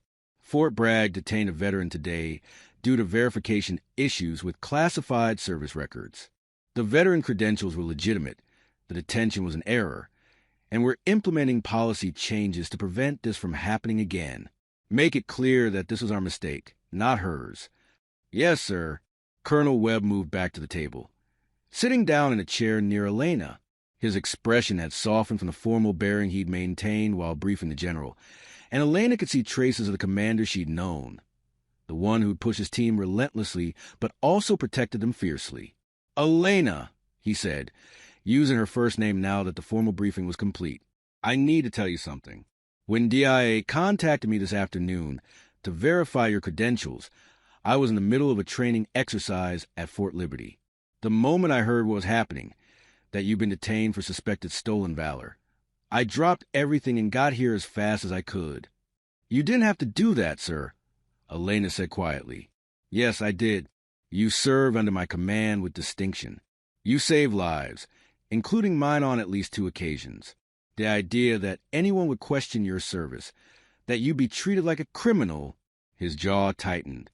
That was unacceptable to me personally. One of the colonels at the table, a woman with Special Forces insignia, spoke up. General, if I may, I think there's a broader issue here that we need to address. Captain Vasquez's situation highlights how difficult it is for women who serve in special operations roles to have their service recognized, especially when much of it remains classified. Go on. Colonel Parks, Hawthorne prompted. Sir, women have been serving in combat roles and special operations for longer than most people realize, but because many of those assignments were under classified programs, there's a perception gap. People assume women weren't there, weren't in those units, couldn't have done those things. So when someone like Captain Vasquez presents credentials that document her actual service, it's met with skepticism rather than recognition. Hammond from DI nodded agreement. Colonel Parks is correct. We have female veterans with extraordinary service records who can't prove their service without compromising ongoing operations. Some of them have left government service and are struggling to find employment because civilian employers don't believe their credentials. Others are harassed by veterans organizations who accuse them of stolen valor because they don't fit preconceived notions of what special operations personnel look like. Elena felt something tight in her chest loosen slightly. For years, she'd felt isolated by her service, unable to talk about it, unable to share the experiences that had defined her adult life, unable to connect with other veterans because her story was too classified to tell. Hearing these senior officers acknowledge the problem made her feel less alone. This isn't just about me, Elena said. There are other women who serve in similar capacities. Some of them are still serving. Some have separated and are facing the same challenges I am. We need better systems not just for verification, but for recognition, for allowing veterans to have their service acknowledged in ways that don't compromise security, but also don't force them to hide what they did. Hawthorne was quiet for a moment, his expression thoughtful. You're right. And I think today's incident, as unfortunate as it was, gives us an opportunity to make changes that will benefit many veterans beyond just yourself. He looked around the table. I want recommendations from all of you. How do we balance operational security with veterans' ability to document and be recognized for their service? How do we train security personnel to handle situations like this more effectively? How do we support veterans transitioning out of classified programs? The discussion that followed was substantive and detailed, with officers and DI representatives offering various suggestions. Elena listened, occasionally contributing her own perspective from a veteran's point of view. It was surreal. 6 hours ago, she'd been sitting in a holding cell being treated like a criminal. Now she was at a table with senior officers helping to shape policy that could affect thousands of veterans. But underneath the policy discussion, Elena's mind kept returning to more immediate concerns. Her daughter, her reputation, her career as a contractor, which might be damaged regardless of any official statements clearing her name. As if reading her thoughts, Hammond spoke up during a lull in the conversation.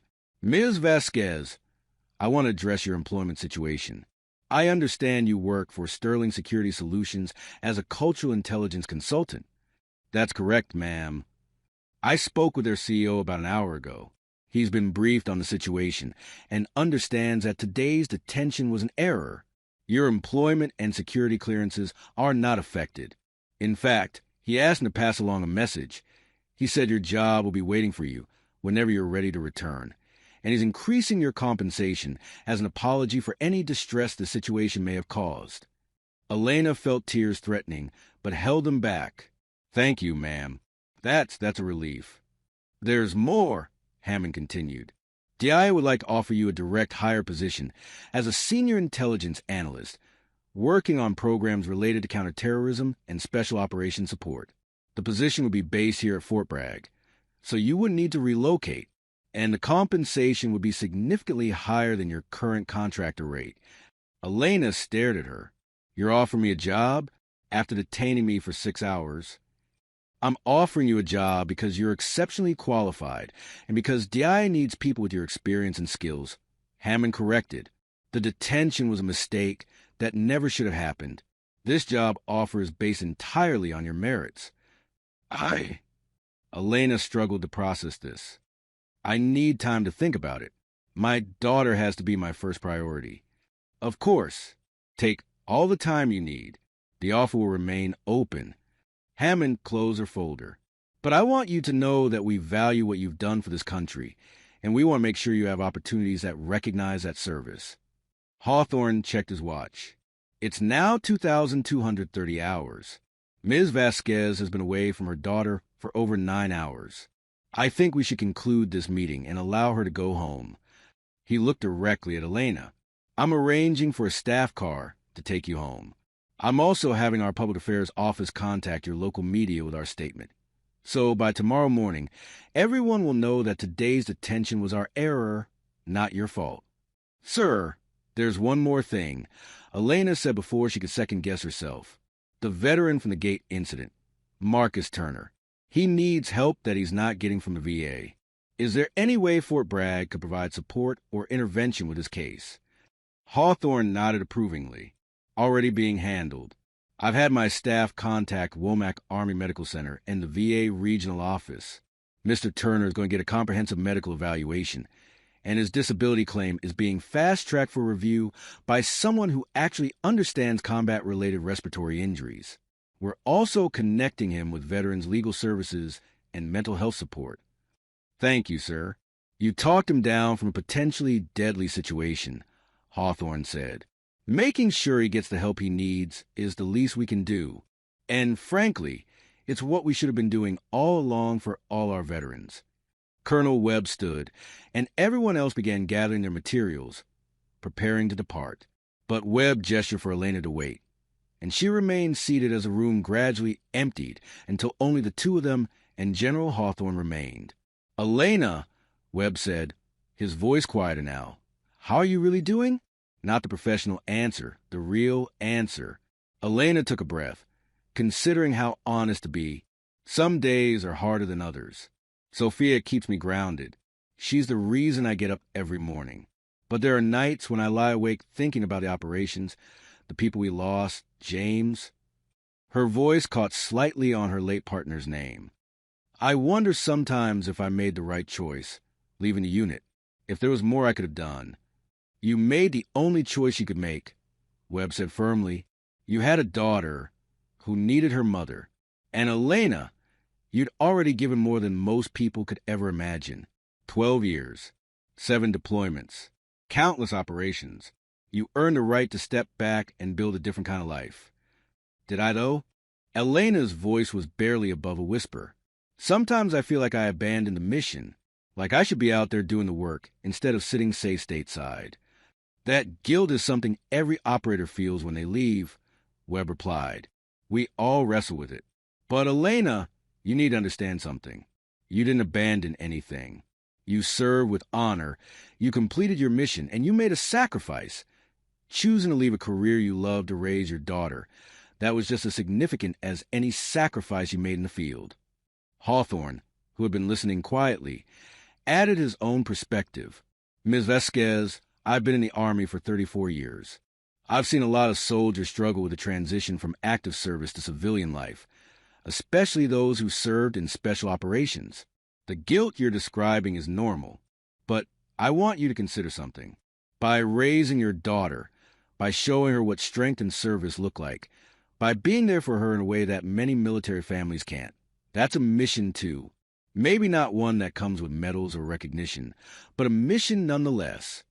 Elena nodded, not trusting herself to speak without her voice breaking. And today, Hawthorne continued, when you talked Marcus Turner out of that truck, you prove that you're still serving. You're still making a difference. You don't need to be in uniform to be a warrior, Ms. Vasquez. You just need to keep doing what you've always done, showing up when you're needed and giving everything you have to help others. The staff car that delivered Elena home pulled up to her small house in a quiet neighborhood just off base at 2,315 hours. Through the front window, Elena could see lights on. Mrs. Chin was still awake, probably worried and waiting for news. The curtain twitched as the car stopped, and by the time Elena reached the front door, Mrs. Chin had opened it, her expression relieved and concerned in equal measure. Elena, thank God. Sophia has been asking about you every 20 minutes. I told her you were helping the Army with something important, but she was getting scared. I'm so sorry, Mrs. Chan. Thank you for taking care of her. Is she still awake? She fell asleep about an hour ago, but I think she'll wake up when she hears you. Elena stepped inside her home in familiar surroundings. The couch Sophia liked to build pillow forts on, the photos on the wall showing happier times. The small collection of her daughter's artwork on the refrigerator made the event of the day feel even more surreal. This was her real life, this quiet house, this sleeping child, this hard-won normalcy. Everything else, the detention, the interrogation, the confrontation with her past, felt like it had happened to someone else. She found Sophia asleep in her own bed, clutching the stuffed elephant that had been a gift from James before he deployed for the last time. Sophia's face was peaceful in sleep, and Elena stood in the doorway for a long moment, just watching her daughter breathe, feeling grateful that she was here to do so. Mommy? Sophia's eyes opened, still heavy with sleep. You came home. I came home, baby. Elena moved to the bed, sitting on the edge and brushing hair back from Sophia's forehead. I'm sorry I was gone so long. Sophia sat up, wrapping her arms around Elena's neck with the fierce strength of a child who'd been genuinely scared. Mrs. Chun said you were helping the Army. Were you being a soldier again? Something like that. Some people needed help, and I was able to help them. Did you save people? Like you used to? Elena thought about Marcus Turner, about the crisis at the gate, about how easily that situation could have ended in tragedy. I helped someone who was hurting, someone who needed to know that people cared about him. That's what heroes do, Sophia said with the absolute certainty of an 8-year-old. You're a hero, Mommy. Elena felt tears finally spill over, and she pulled Sophia closer. No, baby. I'm just someone who tries to help when I can. Just like you help your friends at school. That's what being a good person is. They sat together in the quiet darkness of Sophia's room, mother and daughter, holding on to each other as they'd done so many times since James's death. Eventually, Sophia's breathing deepened again as sleep reclaimed her, and Elena carefully tucked her back into bed, pressing a kiss to her forehead. Mrs. Chun had made tea and was waiting in the kitchen when Elena emerged. Are you okay to talk about what happened? She asked gently. You don't have to if you don't want to. Elena accepted the tea gratefully, wrapping her hands around the warm mug. It was a misunderstanding. My military credentials were questioned, and it took a while to verify everything. It's resolved now. Sophia mentioned seeing something on the news about an incident at Fort Bragg. Something about a veteran at the main gate. That was part of it. I helped talk someone down from a crisis situation. Elena sipped the tea, feeling the warmth spread through her chest. Mrs. Chun, I can't thank you enough for taking care of Sophia today. I know this was completely unexpected, and you dropped everything to help. Elena, you don't need to thank me. Sophia is a wonderful child, and you're a wonderful neighbor. We help each other. That's what community means. Mrs. Chun paused. But I want you to know that if you ever need help again, for any reason, I'm here. You don't have to do everything alone. After Mrs. Chun left, Elena sat in her living room in the darkness, staring at nothing in particular. Her phone, which had been returned to her at Fort Bragg, showed dozens of missed calls and text messages. Colleagues checking in, friends who'd heard rumors, even a few reporters asking for comments. She'd deal with all of that tomorrow. Tonight, she just wanted to sit in her own home, knowing her daughter was safe upstairs, and process everything that had happened. The next morning arrived gray and drizzly, with rain pattering against the windows as Elena made breakfast for Sophia. The normalcy of scrambling eggs and toasting bread felt grounding after the chaos of the previous day. Sophia was full of questions, mostly about why Mommy looked so tired. But Elena deflected with stories about the security work she'd been doing and promises that everything was fine now. After dropping Sophia at school, Elena checked her phone and found an email from Fort Bragg's public affairs office. The official statement had been released at 0700 hours, distributed to local media, and posted on the base's official website. Elena read through it carefully. Fort Bragg detained a veteran yesterday during a credential verification process. The veteran's credentials were legitimate and properly issued through Defense Intelligence Agency channels. The detention occurred due to delays in verifying classified service records through standard protocols. The veteran in question served with distinction in the United States Army for 12 years, including multiple combat deployments in special operations roles. Her service record, while largely classified, has been fully verified and validated. Fort Bragg extends formal apologies to the veteran and her family for this incident. We are implementing immediate policy changes to improve our verification procedures and prevent similar situations from occurring in the future. The veteran, who wishes to remain unnamed due to the classified nature of her previous service, demonstrated exceptional professionalism throughout this incident. In fact, she assisted Fort Bragg security forces in peacefully resolving a separate crisis situation that occurred during her detention. Fort Bragg is committed to honoring the service of all veterans, especially those whose contributions cannot be fully recognized due to classification requirements. We will continue to refine our processes to ensure that veterans are treated with the respect and recognition they have earned. It wasn't perfect, but it was something. Elena forwarded the statement to her employer, her colleagues, and several friends who had been asking questions. Then she sat in her car in the school parking lot, watching rain stream down the windshield, and tried to figure out what to do next. Her phone rang. The caller ID showed a Fort Bragg number. This is Elena Vasquez. Ms. Vasquez, this is Colonel Parks. We met briefly last night at General Hawthorne's office. I hope I'm not calling too early. Not at all, Colonel. What can I do for you? Actually, I'm calling to see what I can do for you. General Hawthorne asked me to coordinate some things in the aftermath of yesterday's incident.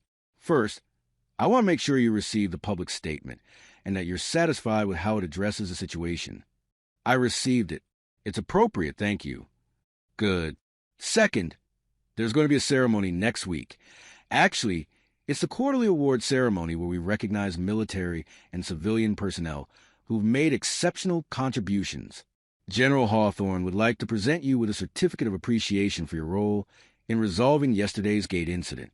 He'd also like to use the opportunity to correct any lingering misconceptions about your credentials. Elena was quiet for a moment, processing this. Colonel, I appreciate the gesture, but I'm not looking for recognition. I just want to move on with my life. I understand that. But Ms. Vasquez, there's a reason beyond just recognition. Yesterday, a lot of people on this base saw you being detained. They heard you were suspected of stolen valor. Even with the official statement, rumors persist. Having General Hawthorne publicly present you with an award, having senior officers and unit commanders see that you're respected and valued, that will do more to clear your name than any written statement. Elena saw the wisdom in that. Even if the idea of being in the spotlight made her uncomfortable, what would I need to do? Just show up. General Hawthorne will handle the rest. And Ms. Vasquez, this isn't just about correcting yesterday's mistake. It's about honoring your actual service, even if most of the details have to remain classified. You earned recognition that you never received. This is a small way to begin addressing that. After the call ended, Elena sat in her car for several more minutes, watching the rain and thinking about the past 12 years of her life. The deployments, the missions, the friends lost, the night spent in hostile territory, wondering if she'd see another sunrise. James's death, Sophia's birth, the decision to leave the army, the struggle to build a civilian life. And now, this strange twist where her past had collided with her present in the most uncomfortable way possible. But maybe, she thought, maybe this was also an opportunity, not just for her, but for other veterans in similar situations. If her experience led to better policies, better support, better recognition for veterans whose service was classified, maybe something good could come from all of this. Her phone buzzed with a text message. It was from a number she didn't recognize, but the message made her smile. Ms. Vasquez, this is Marcus Turner. The Army helped me get your contact info. I wanted to thank you for yesterday. You saved my life, and I'm getting the help I need now. The VA is reviewing my claim, and I'm starting therapy. Thank you for not giving up on me. Elena typed back quickly. Marcus, I'm glad you're getting help. You earned it through your service.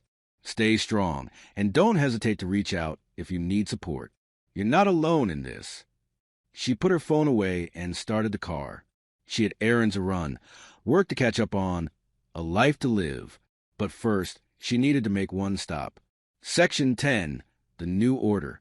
The ceremony took place the following Thursday in Fort Bragg's main parade field, under skies that had finally cleared to reveal brilliant September sunshine. Elena stood in the staging area wearing civilian clothes, dark slacks and a blazer, feeling distinctly out of place among the military personnel in their dress uniforms. Sophia was here too, brought by Mrs. Chun, sitting in the front row of the audience, seating with wide eyes as she took in the formal military ceremony. Colonel Parks appeared at Elena's side, checking her position in the lineup. You'll go right after the Bronze Star presentation. General Hawthorne will call you forward. Say a few words, present a certificate, and then you'll return to your position. Simple and straightforward. Except for the part where I'm standing in front of several hundred people, Elena muttered. Parks smiled. You've been in more stressful situations than this. That was undeniably true, but somehow this felt different. Combat operations had an anonymity to them. You did your job, completed the mission, and moved on without fanfare. This was the opposite of that. Public recognition, with her face and name associated with the acknowledgement. It went against every instinct she developed during her years in classified operations. The ceremony began with the posting of colors and the national anthem. Elena stood at attention, her hand over her heart, feeling the familiar swell of emotion that came with the ritual. Regardless of how complicated her relationship with the military had become, there were still moments that connected her to something larger than herself. General Hawthorne took the podium after the opening formalities, his voice carrying clearly across the parade field through the sound system. He worked through the awards presentations methodically, soldiers and civilian employees being recognized for various achievements. Each recipient called forward to receive their decoration or certificate while a citation was read. Then it was Elena's turn. Ms. Elena Vasquez, Hawthorne called, and Elena walked forward with measured steps, acutely aware of hundreds of eyes watching her approach the podium.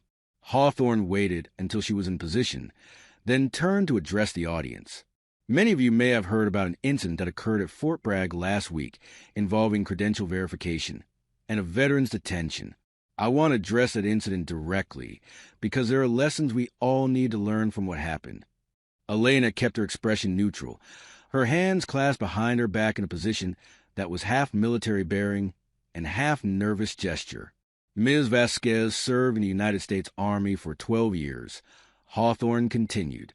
During that time, she deployed 7 times to combat zones including Iraq, Syria, and Afghanistan. She served in roles that required the highest levels of security clearance and involved operations that remain classified to this day. She earned numerous decorations, including the Presidential Unit Citation, for service with one of our military's most elite task forces. A murmur rippled through the audience. The Presidential Unit Citation was rare enough that its mention commanded attention.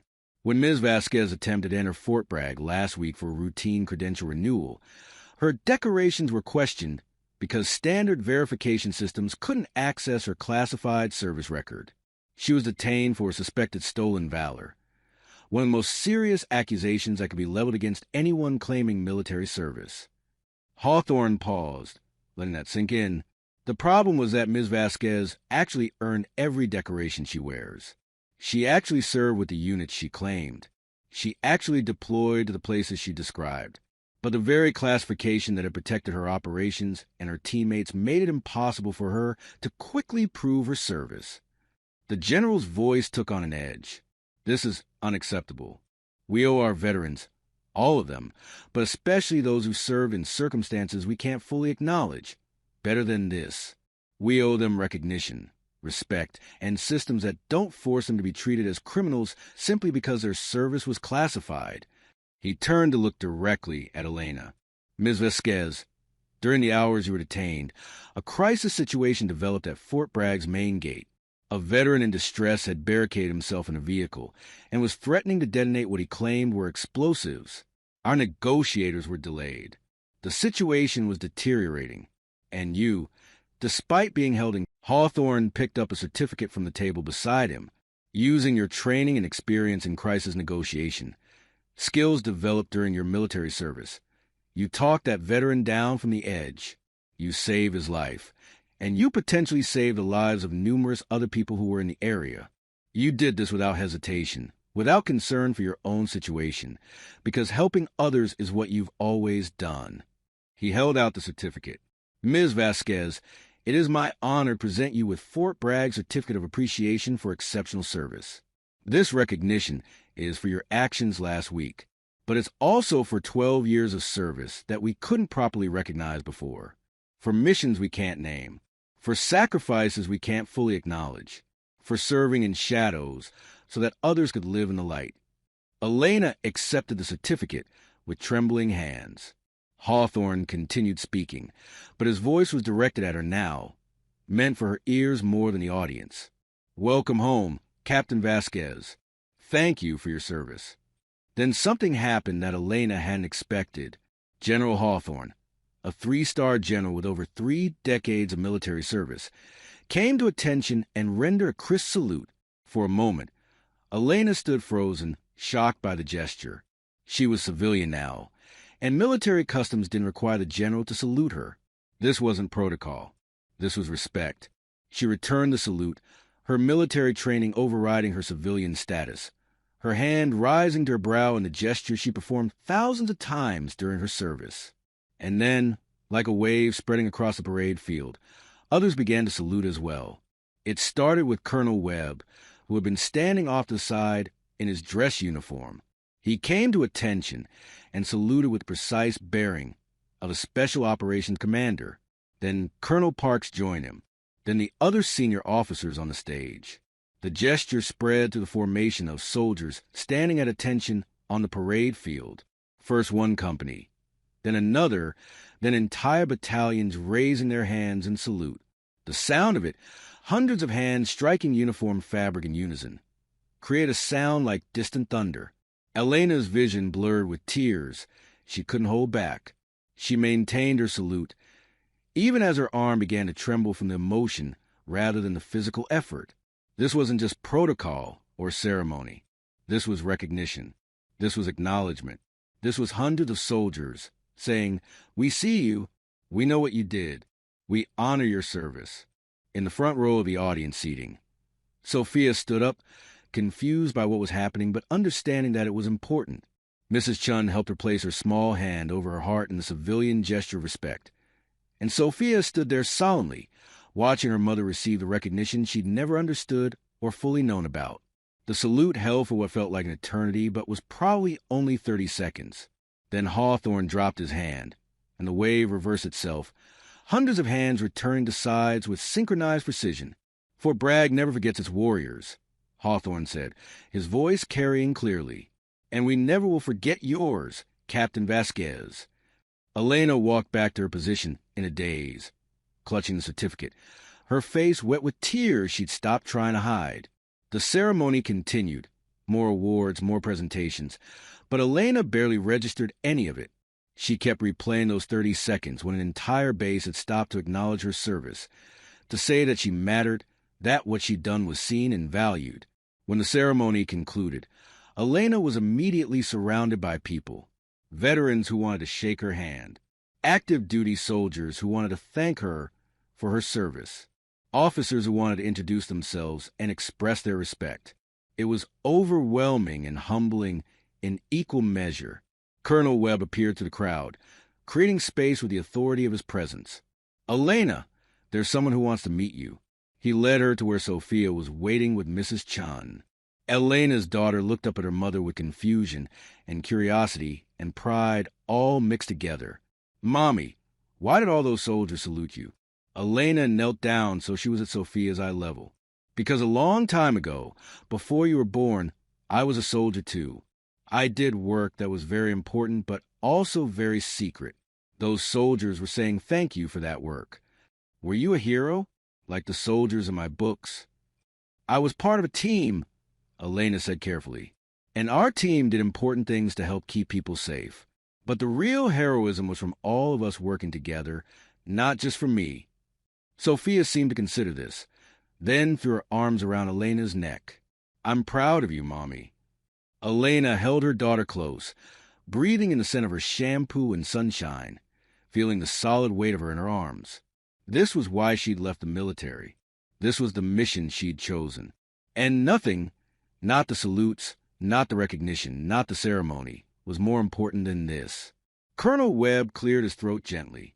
"Elena, when you're ready, there's a reception in the officers' club. General Hawthorne wanted you to attend, if you're comfortable with it. It's informal, just an opportunity for people to talk to you, ask questions, learn from your experiences." Elena looked at Sophia, who was watching curiously. "Can I bring my daughter?" "Of course." Military ceremonies can be boring for kids, but the reception has food and other military families. She'll be fine. The reception was held in the Fort Bragg Officers Club, a building that blended military formality with social comfort. When Elena arrived with Sophia, she found a room full of officers, senior NCOs, and distinguished civilians, all people who'd been at the ceremony or who'd heard about it and wanted to attend. General Hawthorne approached immediately, and to Elena's surprise, he knelt down to Sophia's level just as Elena had done earlier. "You must be Sophia," he said warmly. "Your mom told me about you. I hear you're very brave." Sophia nodded shyly, leaning slightly into Elena's leg. "Are you a general?" "I am. I'm in charge of Fort Bragg, which means I get to meet heroes like your mom. Mommy says she was part team. She was, and she was one of the best teammates anyone could ask for." Hawthorne stood, addressing Elena now. "Ms. Vasquez, I wanted you to know that the policy changes we discussed are moving forward. We're establishing a new protocol for veterans with classified service records who need credential verification. It will involve secure channels to DIA and other intelligence agencies, with 24-hour response requirements. No veteran should have to go through what you experienced." "That's good to hear, sir. Thank you. I also wanted to tell you that Marcus Turner is doing well. His disability rating has been increased to 100%, and he's receiving comprehensive treatment for his PTSD and respiratory issues. He specifically asked me to thank you again for saving his life." Elena smiled. "I'm glad he's getting the help he needs. That's what matters." Throughout the reception, people approached Elena with questions, comments, and their own stories. She met other veterans who'd served in special operations. "You are valued. Thank you. Colonel Parks pulled Elena aside at one point, introducing her to a civilian woman in her 40s who had the bearing of someone used to authority. Ms. Vasquez, this is Diane Richardson. She runs the Special Operations Community Support Network, an organization that helps veterans transitioning out of classified programs. Richardson shook Elena's hand firmly. I've been hoping to meet you. Your situation last week highlights exactly the kinds of challenges our veterans face. I'd love to talk to you about possibly joining our board of advisors. We need people with your experience and perspective to help guide our programs. I'd be interested in learning more, Elena said. Supporting other veterans who are going through similar transitions is important to me. Excellent. I'll send you information and we can set up a meeting.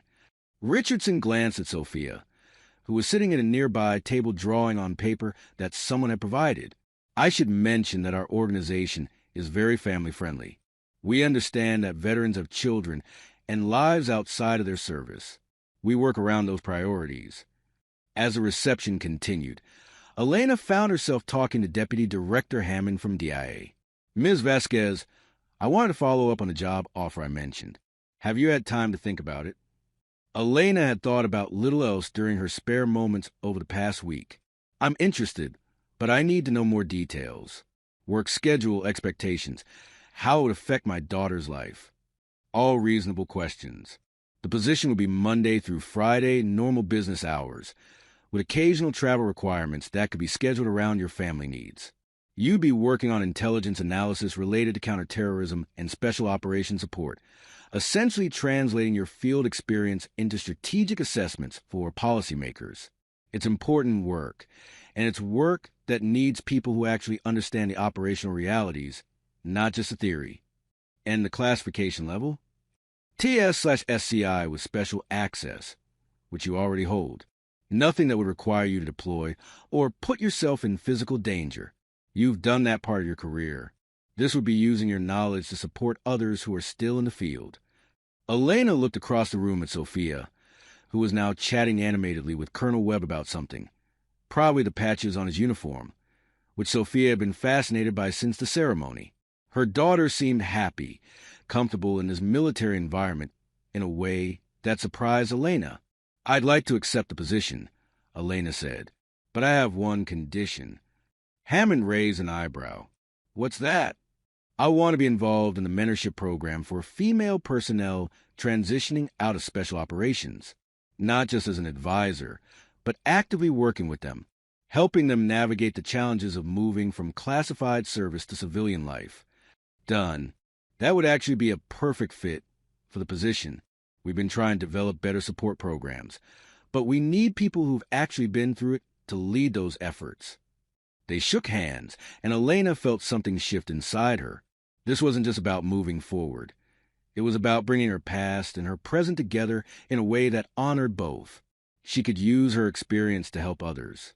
She could continue serving without sacrificing time with her daughter. She could be both a mother and a professional, both a veteran and a civilian. As the reception began to wind down, Elena collected Sophia and prepared to leave.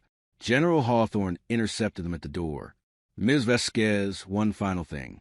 The ceremony today was recorded and will be made available to the Fort Bragg community through official channels.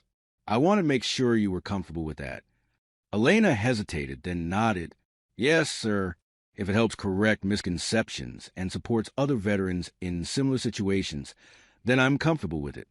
Thank you. And Elena, Hawthorne extended his hand. It was an honor to serve with you today, even if only ceremonially. Your service to this nation went far beyond what most people will ever know. But those of us who do know will never forget. Elena shook his hand, feeling the weight of his words. Thank you, sir, for everything. Outside, the September afternoon was warm and clear. Sophia skipped ahead toward the car, chattering about all the interesting things she'd seen and the nice people she'd met.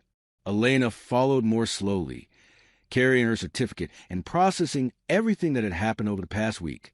1 week ago, she'd been detained and treated like a criminal.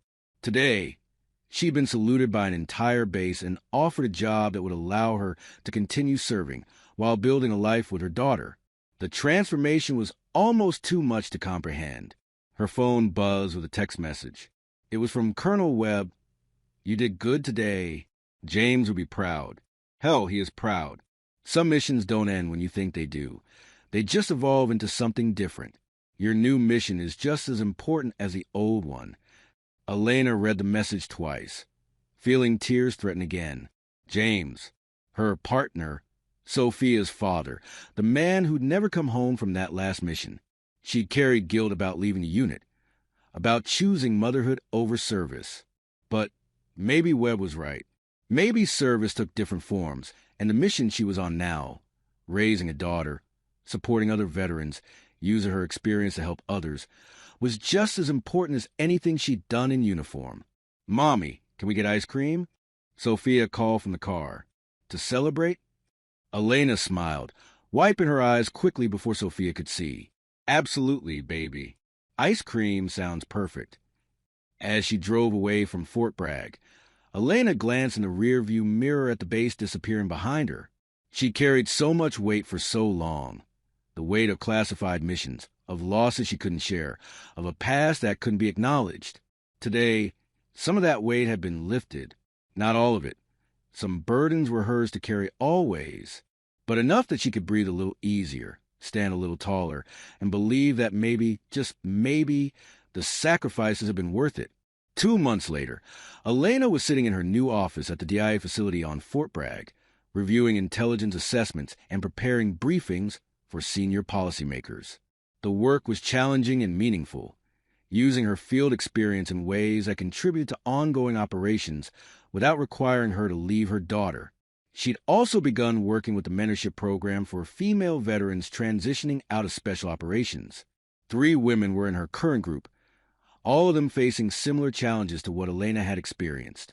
She met with them weekly, helping them navigate credential issues, employment searches, and the psychological adjustment of moving from classified service to civilian life. Marcus Turner had reached out again, asking if Elena would be willing to speak to a veterans support group he'd joined. She'd agreed, and her presentation about transitioning from military to civilian life had been well received. Several other organizations had since requested similar presentations, and Elena was building a reputation as someone who understood and could articulate the unique challenges veterans faced. But the most important changes were personal. Sophia had adjusted well to Elena's new work.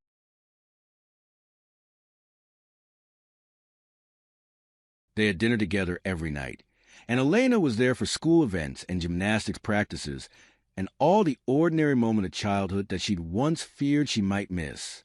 One evening, as Elena was tucking Sophia into bed, her daughter asked a question that had clearly been building for a while.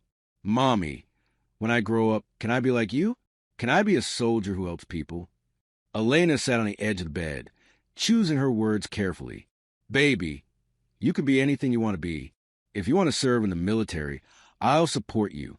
But I want you to understand something important. Being a hero isn't about wearing a uniform or having a special job.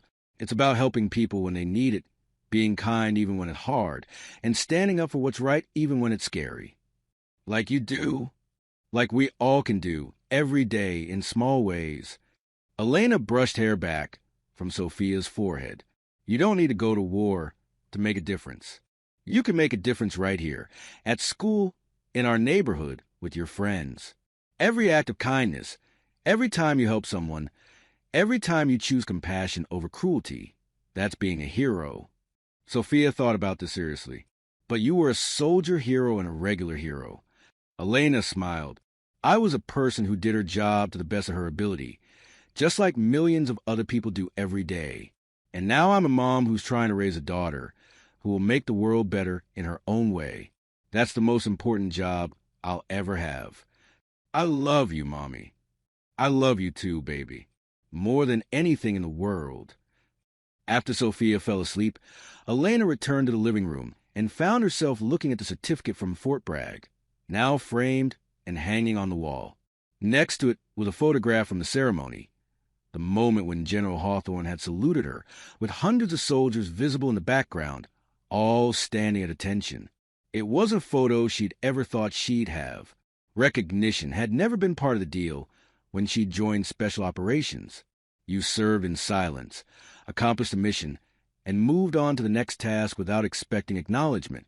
But maybe, Elena thought, maybe there was value in recognition after all. Not for ego or validation, but for the message it sent to others. Your service matters. Your sacrifices were seen. You are valued, even when your story can't be fully told. Her phone rang. The caller ID showed Colonel Webb's number. Elena, sorry to call so late. I wanted to give you a heads up. There's a documentary crew that's been approved to do a piece on Task Force 714. Obviously, they can't cover operational details, but they're doing a retrospective on the unit's role in defeating ISIS. They want to interview former team members who are willing to participate. They want to talk to me if you're comfortable with it. Your name wouldn't be used, and they'd film you in shadow so you're not identifiable. But they want female voices in the documentary because, frankly, a lot of people still don't realize that women served in these roles. Your perspective will be valuable. Elena was quiet for a moment, thinking about all the other women who'd served in similar capacities, whose stories had never been told. I'll do it. If it helps people understand that women were there, were contributing, were part of the mission, then I'll do it. I thought you might say that. I'll send you the contact information. And Elena, thank you for everything you did then and everything you're doing now. After the call ended, Elena stood at her living room window, looking out at the quiet neighborhood street. Somewhere out there, operations were still ongoing. Teams were still deployed. Soldiers were still serving in dangerous places, doing difficult work that most people would never know about. She wasn't part of that world anymore, not in the direct way she'd once been. But she was still connected to it, still contributing to it, still honoring it through her work supporting other veterans and through the example she set for her daughter. The mission had evolved, but it hadn't ended. It had just transformed into something different, something that honored both who she'd been and who she was becoming. Elena turned away from the window and went to check on Sophia one more time. Her daughter was sleeping peacefully, the stuffed elephant tucked under her arm, her face relaxed and content. This was why she'd served. This was what all the sacrifices had been for. Not for glory or recognition, but for the chance to build a world where children could sleep safely, where families could be together, where peace was possible even if it had to be fought for. And if someday Sophia asked to hear the real stories, the classified ones, the dangerous ones, the ones that showed what her mother had really done, Elena would find a way to tell them, not to glorify war or violence, but to teach her daughter about service, about sacrifice, and about the complex reality of protecting freedoms that most people took for granted. But that was a conversation for another day. Tonight, Elena was simply a mother watching her daughter sleep, a veteran who'd found her way home, and a woman who'd learned that sometimes the most important battles are the ones you fight to hold onto your humanity after the war is over. If you enjoyed this story, please subscribe for more military and veteran stories. These true tales keep the courage alive for generations to come. And in the comments, tell us where you're watching from and who's the quiet leader you'll never forget.